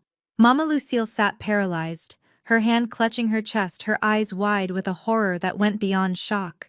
She had spent decades worshipping Julian, sacrificing her dignity and her other children to prop up his ego. Hearing her golden child wish for her death so he could sell her home was a betrayal so profound it seemed to physically shrink her. She looked at him, not with love, but with the terrifying realization that she had raised a monster who viewed her as nothing more than an obstacle to his inheritance. Her mouth opened and closed soundlessly, the matriarch stripped of her power in a single heartbeat. Tiffany looked like she was going to be sick. The blood had drained from her face, leaving her pale and clammy in her matching pink gown. She had walked into this party believing she was the puppet master, the clever operator using a naive family to fund her lifestyle. Hearing Julian call her a useful idiot and a white snake destroyed her delusion of superiority. She looked around frantically, seeing the judgment in the eyes of the Atlanta elite, and realized there was nowhere to hide. Her social climb had ended in a freefall. Then Julian snapped. The paralysis of terror gave way to a violent, desperate rage. With a guttural roar, he launched himself out of his chair, knocking over a table of champagne flutes that shattered with a piercing crash. "It is a lie," he screamed, his voice cracking with hysteria as he scrambled toward the stage. "It is fake. Turn it off." He looked deranged, his eyes wild, charging toward the screen as if destroying the hardware could erase the truth. He bounded up the stairs, reaching for the laptop, but he never made it. Two of my personal security guardsmen I had hired specifically for this moment stepped out of the shadows. They moved with the efficiency of a steel wall. One of them, a massive man named Marcus, caught Julian mid-charge. He didn't even use a weapon. He simply placed a hand on Julian's chest and shoved. Julian flew backward, tumbling down the stairs and landing in a heap on the manicured grass at the feet of the mayor. He scrambled to get up, dirt staining his tuxedo, panting and sweating, looking up at me with pleading, desperate eyes. I stood above him, untouched and immovable in my crimson dress, looking down at the man who had tried to steal my life. I did not flinch. I did not step back. I simply signaled for the next slide. The sight of my husband sprawling in the dirt was satisfying but incomplete. The garden was silent save for the ragged breathing of Julian and the distant hum of traffic beyond the gates. The guests were frozen in a tableau of shock, their eyes darting between the man on the grass and the woman in the red dress standing like a judge on the podium. Tiffany was clutching her chest, her face a mask of terrified relief. She thought the show was over. She thought that because her face had not appeared on the video, she had escaped the guillotine. She believed her role as the mastermind was still a secret buried under layers of corporate bureaucracy. She was wrong. I raised the microphone to my lips again, my voice cutting through the heavy night air like a scalpel. "Infidelity is a moral failing," I said, looking directly at Tiffany, who flinched as if I had struck her. "But theft, fraud, and money laundering are federal crimes. And while I can divorce a cheater, I believe the FBI prefers to handle criminals themselves." I clicked the remote in my hand. The image of Julian's laughing face vanished from the massive LED screen, replaced instantly by a complex web of spreadsheets and scanned bank documents. The bright white light of the digital evidence illuminated the garden, casting harsh shadows on the faces of the social elite. "These are not wedding vows," I announced, walking to the edge of the stage. "These are the internal transaction logs from Sovereign Bank. Specifically, the accounts managed by Senior Relationship Manager Tiffany Brooks." I pointed to the screen where rows of highlighted transactions were scrolling. "You will notice a pattern of deposits into a dormant consulting firm registered to my husband. $9,000 here, $9,500 there, always just under the $10,000 reporting threshold. In the banking world, we call this structuring. It is a technique used to wash illegal funds without triggering a federal alert." I heard a chair scrape violently against the stone patio. In the VIP section, Mr. Henderson, the CEO of Sovereign Bank, was standing up. His face was a mixture of purple rage and professional panic. He was staring at the screen, recognizing the proprietary interface of his own bank's software. He saw the timestamps. He saw the authorization codes. And most importantly, he saw the employee ID attached to every single illegal transfer. I turned to him, offering a grim, apologetic smile. "Mr. Henderson, I apologize for turning a celebration into an internal audit. But as you can see, your employee has been using my husband's shell company to launder money for a syndicate in East Atlanta. She authorized these overrides herself. She bypassed the compliance software. She thought she was clever enough to hide behind a former athlete's name." Tiffany let out a strangled cry. "That is not true!" She shrieked, her voice thin and hysterical. "You faked those! You hacked the system!" She looked around desperately, seeking an ally, but finding only a sea of disgusted faces. Mr. Henderson looked at her with the cold detachment of a man calculating his liability insurance. "Tiffany Brooks," he boomed, his voice shaking with anger, "do not say another word. You are suspended, effective immediately, pending a federal investigation." I watched Tiffany crumble. Her knees gave way and she collapsed onto the grass in a puddle of pink tulle. She had come here tonight to solidify her social standing, to rub her victory in my face. Instead, she had lost her career, her reputation, and her freedom in the span of 30 seconds. But I was not done. I had one more slide to show. One more biological bomb to drop that would ensure this family never recovered. The financial audit was over, but the family reunion was just beginning. I turned my back on the weeping form of my sister-in-law and the disgraced figure of the bank CEO, shifting my attention to the girl in the pink dress who was currently trying to make herself invisible behind the chocolate fountain. Chantel was shaking so hard that the fabric of her gown vibrated. She knew what was coming. She knew that I knew. But the crowd did not, and I was determined to give them the show they had been promised. I tapped the microphone one last time, drawing the gaze of every stunned guest back to the stage. "We still have one more piece of business to attend to," I said, my voice surprisingly light, almost cheerful. "We promised you a gender reveal. We promised to welcome the next generation of the Brooks dynasty. And I am a woman of my word." I gestured to the screen behind me. The spreadsheets vanished, replaced instantly by a swirling animation of blue confetti. "It is a boy," I announced, clapping my hands together slowly. "A son. The heir that Mama Lucille has been praying for on her knees every Sunday." Mama Lucille looked up from her chair, her eyes glassy and confused, trying to salvage a shred of hope from the wreckage.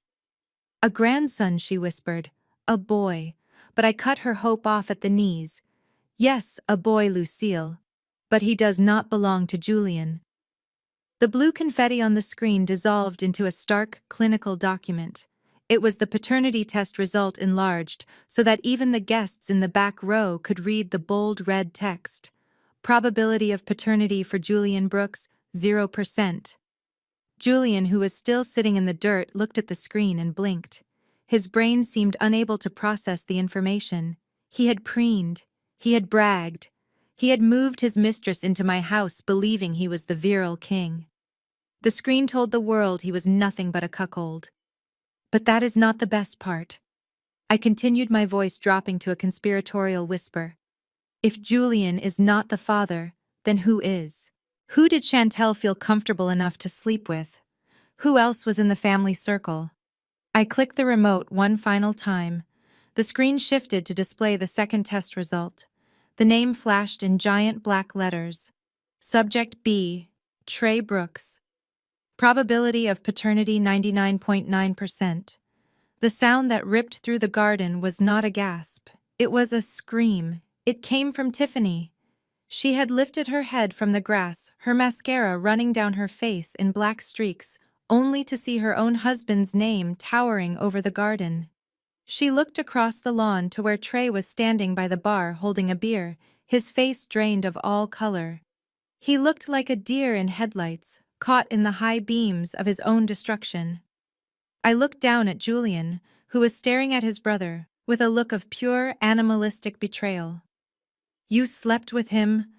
Julian whispered, his voice trembling with rage. "You slept with my brother. You brought his baby into my house." I smiled, cold and victorious. "It seems keeping it in the family is a Brooks tradition," I said. Chantel was not just carrying an affair partner's baby, she was carrying a nephew. Mama Lucille, you wanted a pure bloodline. You wanted the family to stay close. Well, you cannot get much closer than this. Your daughter-in-law was laundering money for your son, while your other son was sleeping with your first son's mistress. It is a perfect circle of dysfunction. I dropped the microphone. It hit the stage with a heavy final thud, signaling the end of the broadcast. The dynasty was dead. The shockwave that hit Tiffany was not one of sadness. It was pure, unadulterated rage. She scrambled up from the grass, her pink gown stained with dirt and tears, and launched herself at Trey with the ferocity of a wounded animal. She did not care about the mayor standing 10 feet away. She did not care about the police sirens wailing in the distance. She only cared about the man who had humiliated her in front of the entire city. "You slept with that trash," she screamed, her voice shredding the night air. "You got her pregnant while I was stealing money for us, you dirty, lying traitor!" She clawed at his face, drawing blood before he could even raise his hands to defend himself. Trey stumbled back, knocking over a tray of hors d'oeuvres, slipping on the polished stone as he tried to escape his wife's fury. The guests gasped and scattered, creating a wide circle around the brawl. It was a spectacle of absolute degradation. The Brooks family, known for their airs of superiority and their lectures on class, was now rolling in the dirt, tearing each other apart like jackals over a carcass. And standing in the middle of it all was Julian. He was a statue carved out of misery. He did not move to help his brother. He did not move to restrain his wife. He just stood there staring at the chaos with dead, hollow eyes. The realization was physically crushing him. He had lost his fortune. He was facing prison time. And the baby he had been strutting around, claiming as his heir, was actually his nephew's cousin. He had been played by everyone he loved. He looked at Chantel, who was cowering behind a waiter, and for the first time I saw true hatred in his eyes. Then came the sound that stopped the fight. It was a low, gurgling gasp from Mama Lucille. She was clutching the edge of the table, her knuckles white as bone. Her face had turned a terrifying shade of gray, and sweat was pouring down her forehead. "Stop!" she wheezed, her voice barely audible over Tiffany's screaming. "Please stop!" She took a staggering step forward, trying to reach her sons, trying to pull her shattered family back together, but her heart finally gave out under the weight of the truth. Her eyes rolled back in her head, and she collapsed. She hit the ground with a heavy, sickening thud that silenced the garden instantly. This was not one of her dramatic fainting spells designed to guilt-trip me into submission. This was the real thing. Her body convulsed once, and then went still. Trey shoved Tiffany off him and scrambled toward his mother, shouting for help. "Someone call 911, he yelled, his voice cracking with panic. "Mom! Mom, wake up!" I stood on the stage watching the tableau from my elevated vantage point. I did not rush down. I did not offer CPR. I simply watched as the paramedics who had been stationed at the perimeter for the party pushed through the crowd. I saw them rip open her expensive dress to attach the defibrillator pads. I saw Julian drop to his knees, burying his face in his hands, sobbing not for his mother, but for the total annihilation of his life. The flashing red and blue lights of the ambulance reflected off the sequins of my dress. I had not laid a hand on any of them. I had simply turned on the lights and let them destroy themselves. As the paramedics loaded Lucille onto the stretcher, I turned and walked off the stage. The show was over. The wail of the ambulance carrying Mama Lucille had barely faded into the night when a new, more aggressive sound cut through the heavy, humid air. It was not the rhythmic pulse of emergency medical services, but the sharp, chirping sirens of federal law enforcement. Tires screeched against the asphalt of my long, winding driveway as a convoy of black SUVs swarmed the estate, their blue and red lights painting the manicured trees in strokes of violence. The remaining guests, already traumatized by the brawl and the heart attack, froze in place. This was not a noise complaint. This was a raid. Doors flew open in perfect synchronization, and agents wearing navy blue windbreakers, emblazoned with the yellow letters FBI, poured onto the lawn. They moved with a tactical precision that contrasted sharply with the chaotic sobbing of the Brooks family. They did not ask for directions. They knew exactly who they were looking for, thanks to the detailed dossier I had couriered to the Atlanta field office 48 hours ago. 2 agents made a beeline for Tiffany, who was trying to wipe the blood from her lip, looking around like a trapped rat seeking a sewer grate. Tiffany Brooks, an agent, barked, his voice booming over the commotion. "You are under arrest for wire fraud, aggravated identity theft, and conspiracy to commit money laundering. Put your hands behind your back." Tiffany shrieked, a high-pitched sound of pure denial. No, you have the wrong person. It was him. She pointed a trembling finger at Julian. It is his company. I just work at the bank. I was just following orders. The agents were unmoved. They spun her around, forcing her wrists together. The cold, metallic click of the handcuffs was the loudest sound in the garden. She looked toward Mr. Henderson, pleading with her eyes for him to intervene to tell them she was a top performer. Instead, he turned his back on her, pulling out his phone to call his legal team to distance the bank from her radioactive fallout. Julian, still sitting in the dirt in his ruined tuxedo, looked up as a second team of agents approached him.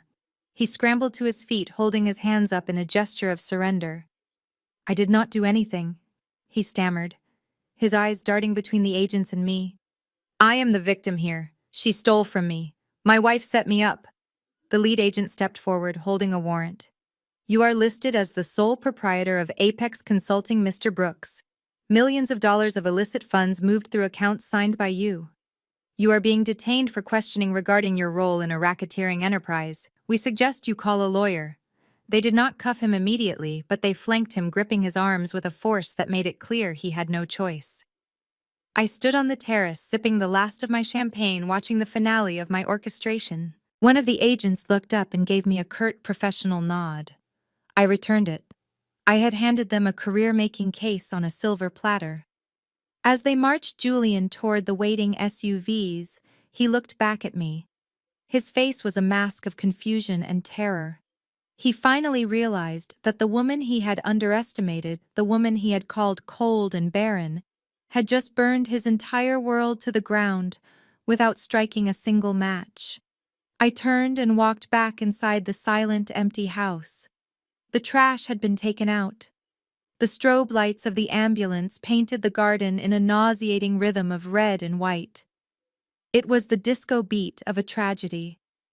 I watched the paramedics hoist the stretcher, their faces set in grim determination. Mama Lucille was strapped down, an oxygen mask clamping her face, her chest heaving with the desperate, rattling breaths of a woman whose heart was literally breaking under the weight of her own sins. She looked small and frail, stripped of the arrogance that had been her armor for the last 5 years. The guests were watching in a hushed reverence, thinking they were witnessing a daughter-in-law saying a tearful goodbye to the matriarch. They were wrong. I was not there to offer comfort. I was there to twist the knife one last time. I stepped up to the gurney, raising a hand to stop the paramedic who was about to load her into the back. Please, I said, my voice trembling with a fabricated sorrow that would have won me an Academy Award. I just need 1 second. I need to tell her I love her before you take her. The young EMT nodded sympathetically and stepped back, giving me a moment of privacy amidst the chaos. I leaned down close, my face inches from hers. Her eyes were open wide and terrified, darting frantically between me and the flashing lights. She could not speak, but I could see the question burning in her gaze. She wanted to know why. She wanted to know how I could be so cruel. I brushed a stray lock of gray hair from her sweating forehead, a gesture that looked tender to the onlookers, but felt cold to her. I moved my lips right against her ear, bypassing the plastic strap of the oxygen mask, ensuring that only she could hear the venom I was about to spit. You got exactly what you prayed for, Lucille? I whispered, my voice smooth and toxic like mercury. You spent years begging God for a grandson. You tormented me for being barren. You wanted a male heir to carry on the Brooks name, no matter the cost. Well, look at God's work. You have him now. I paused, letting the reality sink into her fading consciousness. But he is not from your golden child, Julian. He is from Trey, the disappointment, the son you ignored. And he is from Chantel, the girl you tried to replace me with. And the best part is that it was Tiffany, your precious, perfect white daughter-in-law, who made it all happen. She brought the snake into the garden. She helped destroy your favorite son. You traded me the woman who paid for your pacemaker and your lifestyle for a criminal and an adulterer. Her heart monitor began to beep faster, a frantic digital rhythm that signaled a fresh wave of panic. Her eyes bulged, staring at me with a hatred so pure it could have started a fire. She tried to lift her hand to claw at me, but the straps held her down.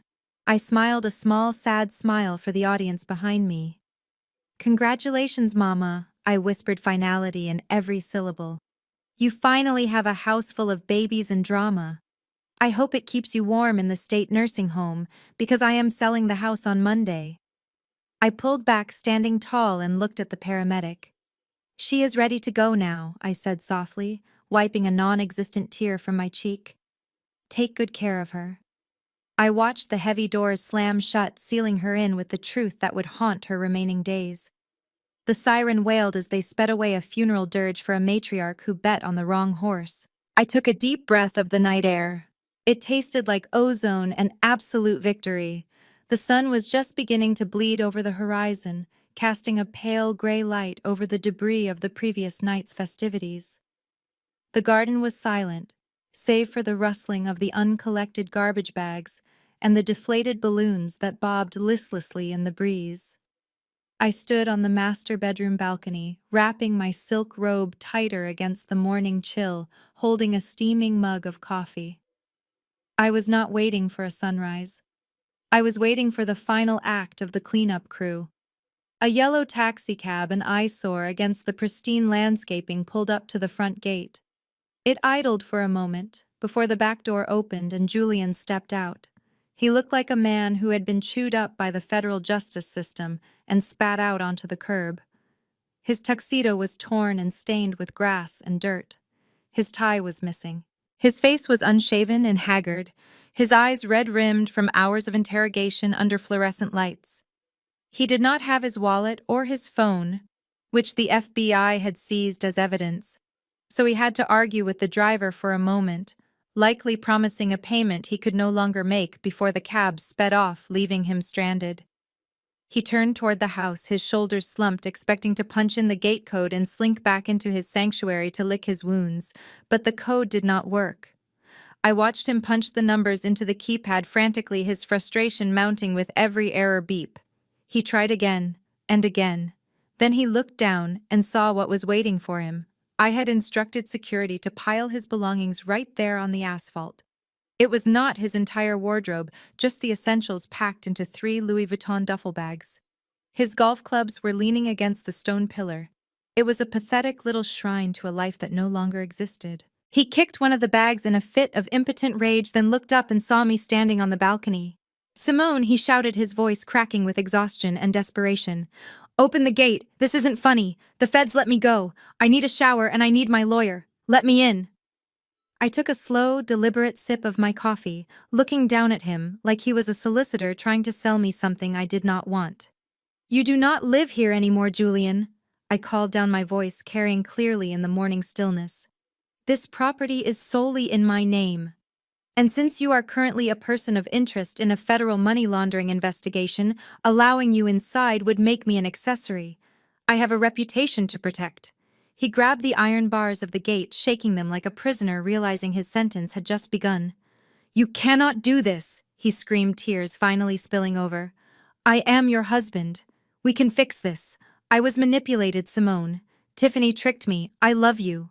Please do not leave me out here."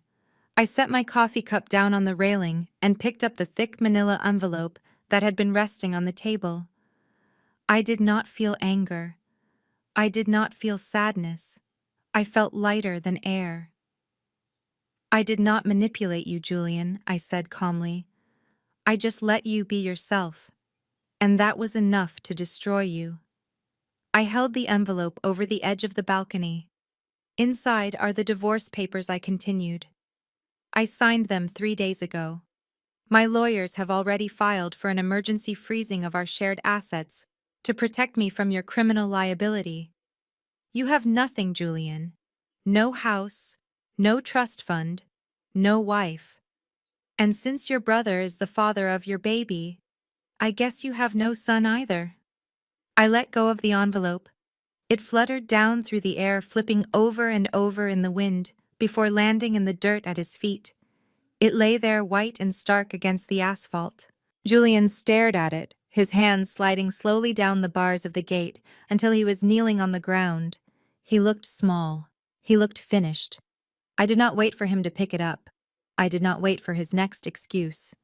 I turned my back on him and walked back into my bedroom, closing the glass doors behind me. I drew the blackout curtains, shutting out the sight of him and the rising sun. I was going to sleep for a week. When I woke up, I would be single, rich, and free. The game was over, and I had won. 3 months is a lifetime in the corporate world. In 90 days, markets can crash, empires can rise, and as I discovered, entire families can be erased from the social register. I sat in my newly renovated home office, which used to be Julian's man cave, sipping an espresso and reviewing the final update from my private investigator. It was a dossier of ruin, a catalogue of consequences that I had set in motion with a single slideshow. I did not feel pity as I flipped through the pages. I felt the cool clinical satisfaction of an accountant balancing a ledger. The first photo was of Tiffany. She was no longer wearing pastel pink or sneering at my appetizers. The image showed her being led out of a federal courthouse in an orange jumpsuit, her wrists shackled to her waist. The judge had denied bail, citing her access to offshore accounts and flight risk. The woman who had terrorized me for 5 years was now known as inmate 78402. She was facing 20 years for wire fraud and money laundering. There were no spa days in federal holding. There was only a stainless steel toilet, and the crushing realization that she was not the smartest person in the room. She was just the most arrogant. I turned the page to Trey, the virile father of the so-called heir. The scandal had made him radioactive in Atlanta. His construction firm fired him the morning after the party to save their own reputation. Tiffany had served him divorce papers from her jail cell, a final act of spite. Now he was unemployed, sleeping on a friend's couch in a basement apartment, drowning his sorrows in cheap beer. He had lost his wife, his brother, and his dignity, all for a fling with a woman he could not afford. Speaking of Chantel, her fall was perhaps the most visual. The investigator had snapped a photo of her in her hometown, a rural dust trap 3 hours south of the city. She was not lounging in silk robes anymore. She was wearing a polyester uniform and a visor, handing a greasy paper bag through a drive-through window. She looked exhausted, her pregnancy swollen and heavy, her face shiny with sweat and fryer grease. The golden ticket she thought she was carrying turned out to be a one-way trip back to the poverty she tried to scam her way out of. She would raise that baby on minimum wage, far away from the trust funds and private schools she had dreamed of. But the final entry was the one that lingered. Mama Lucille. She had survived the heart attack, unfortunately for her. Death would have been a mercy compared to her new reality. The bank had foreclosed on her house immediately after Julian's assets were frozen. She was now living in a damp one-bedroom walk-up on the outskirts of town, a neighborhood where the police sirens were a lullaby. She was alone. Julian refused to speak to her. Trey was too broke to help her. Tiffany was in a cage. Lucille spent her days staring at peeling wallpaper surrounded by boxes of knickknacks that no longer had a shelf to sit on. The dynasty she wanted so desperately was gone. She was the queen of nothing ruling over a kingdom of dust. I closed the file and dropped it into the shredder. The noise of the paper being sliced into confetti was the only sound in my peaceful, empty house. It was time to get back to work. My phone buzzed against the marble countertop of my new penthouse kitchen, a persistent, angry vibration that disrupted the jazz playing softly in the background. I glanced at the screen. It was an unsaved number, the fourth one this week. I usually let them go to voicemail, filtering out the noise of the past, but something about this specific time, a Tuesday afternoon when the rest of the world was busy working, made me curious. I tapped the speaker button and set the phone down, returning to chopping vegetables for a salad I would actually get to eat in peace. The voice that filled the room was unrecognizable at first, stripped of its usual arrogance and bravado. It was wet, thick with tears, and trembling with a pathetic desperation. "Simone, please," Julian sobbed, the sound of his misery echoing off my high ceilings. "Please do not hang up. I know I am blocked on your main line. I borrowed a phone from the front office. I just need to hear your voice. I just need you to know how sorry I am. I stopped chopping the knife, hovering over a cucumber. In the background of the call, I could hear the distinct, chaotic screeching of children and the sharp, piercing trill of a whistle. The acoustic landscape was unmistakable. It was a gymnasium. My high-flying consultant husband, who once turned his nose up at anything less than a C-suite title, was calling me from his break time at an elementary school. The rumors were true. After the scandal made him unemployable in the corporate sector, and with his assets frozen or seized to pay legal fees, Julian had been forced to take the only job that would have him. He was a junior varsity gym teacher at a public school in the suburbs, earning barely enough to cover the rent on his studio apartment. "I miss you, Simone," he continued, his voice cracking. "I miss us. I miss the way you smelled. I miss our Sunday mornings. I am living in hell here. These kids do not respect me. The pay is garbage. I am eating ramen." Simone. Me. Julian Brooks. I made a mistake. A terrible mistake. But I paid for it. Haven't I paid enough?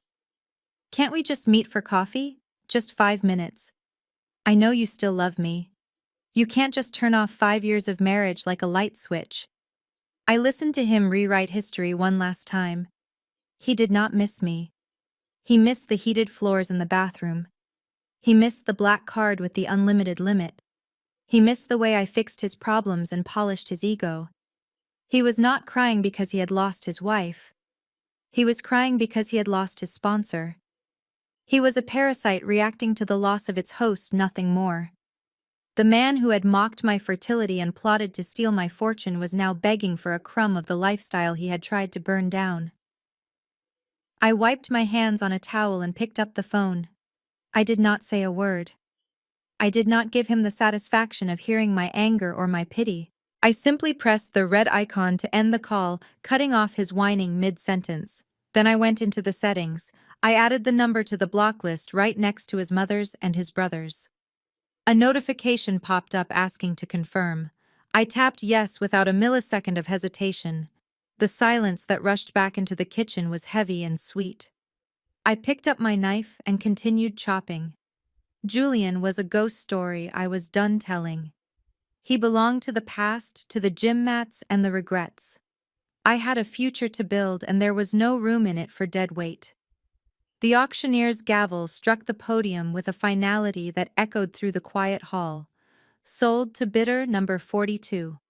I lowered my paddle and took a deep breath, feeling the weight of the moment settle in my chest. I had just purchased the sprawling estate that once belonged to Julian's parents, the very place where I had endured years of snide comments, cold shoulders, and the suffocating feeling of never being good enough.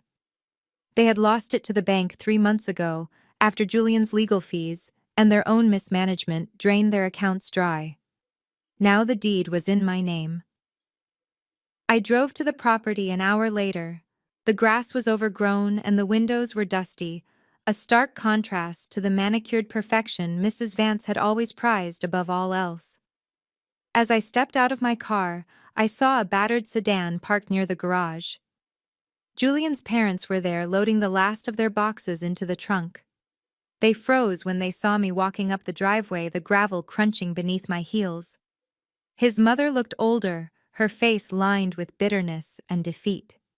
She straightened up, trying to summon her old haughtiness, but it fell flat against the reality of her situation. She asked what I was doing there and told me to leave them alone. I stopped a few feet away and adjusted my sunglasses. I told her I had every right to be there because I was the new owner.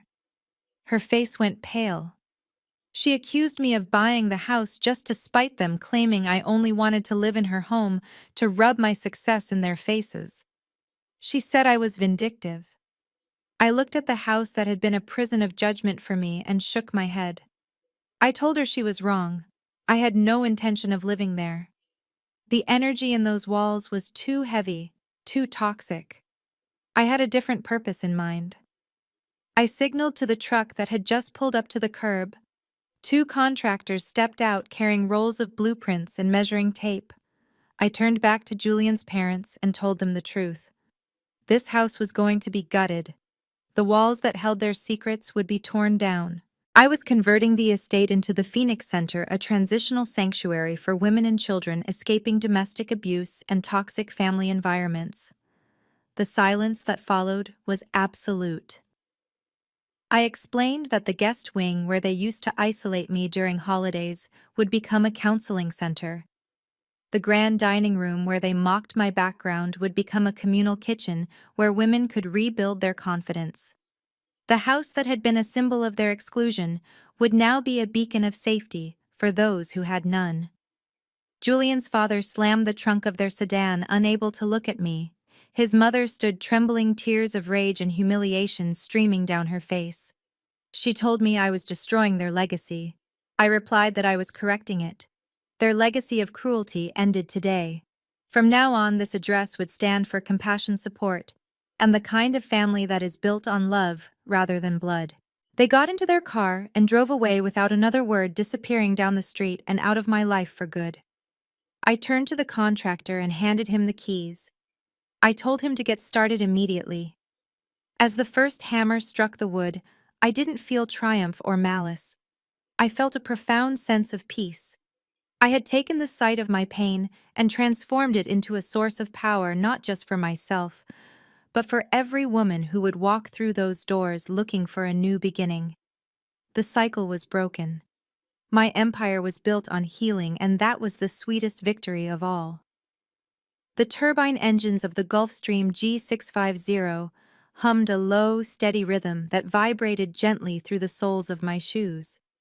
I adjusted my position in the cream-colored leather seat and looked out the oval window. The sprawling city of Los Angeles was rapidly shrinking beneath us, turning into a grid of glittering lights and miniature structures. Somewhere down there, amidst the concrete and traffic, was the shell of my former life. The house that was being gutted, the people who had tried to break me, the memories that no longer held the power to hurt. They were all becoming insignificant specks in the rearview mirror of my existence. Across the aisle, Etta was already settling in for the long flight to Paris. She looked regal in a silk emerald blouse, her silver hair pulled back in an elegant bun. She caught my eye and smiled, a knowing expression that communicated more than words ever could. She had been there when I was scrubbing floors on my hands and knees. She had been there when I was crying over unpaid bills. And now she was here as we ascended toward the stratosphere, leaving the atmosphere of toxicity far behind. A flight attendant appeared silently at my elbow, placing a chilled bottle of Krug Clos d'Ambonnet on the walnut table between us. I watched the condensation bead on the glass, feeling a profound sense of lightness in my chest. For the first time in 10 years, my phone was silent. There were no frantic texts from lawyers, no manipulative voicemails from Julian, and no summons to family courts. The silence was not empty. It was full of promise. Etta reached over and poured the golden liquid into 2 crystal flutes. The bubbles danced to the surface, lively and bright. We were heading to Paris, not just for a vacation, but to scout locations for the European branch of my design firm. The world had opened up in ways I never imagined possible when I was trapped in that small, suffocating kitchen, listening to Mrs. Vance list my failures. I picked up the glass and swirled the champagne, watching the light catch the liquid. The journey had been brutal. I had walked through fire to get to this seat, but the scars I carried were no longer wounds. They were proof of survival, proof that I was stronger than their hatred and smarter than their greed. Etta raised her glass, her eyes twinkling with mischief and pride. "To new beginnings," she said softly, "and to the end of an era." I touched the rim of my glass to hers, the crystal singing a clear, sharp note that cut through the cabin. I took a sip, the crisp taste of victory washing over me. I looked back out the window at the clouds now blanketing the world below, blocking out everything ugly and small. A smile tugged at the corners of my lips, genuine and unburdened. "Life is beautiful when the trash has been taken out," I said. I leaned back and closed my eyes as the jet angled higher toward the sun, ready to embrace a future that was finally entirely mine. The screen faded to black, leaving only the sound of the engines carrying us toward freedom. Simone's journey teaches us that the most lethal form of revenge is not aggression, but absolute, undeniable success. For years, she allowed her value to be defined by people who needed her to be small so they could feel big. However, the moment she stopped seeking their validation was the moment she became untouchable. The true power of this story lies in the transformation of pain into purpose. Simone didn't just take the house to be petty. She repurposed the very site of her trauma into a sanctuary for healing. This proves that we are not prisoners of our past. We have the agency to take the ugliest chapters of our lives and rewrite them into a legacy of compassion and strength. Ultimately, we learn that family is not defined by DNA, but by loyalty. While blood relations may feel entitled to your time and resources, real family is chosen. It's the people like Etta who stand by you when you have nothing and cheer the loudest when you win. The best response to disrespect isn't an argument. It's a life so well lived that the noise of your critics can no longer reach you. If Simone's victory inspired you to take back your power, hit that subscribe button and share this story with someone who needs to know that their best days are still ahead. Have you ever had to cut off toxic family members to find your own peace? Tell us your story in the comments below. We'd love to hear how you chose yourself.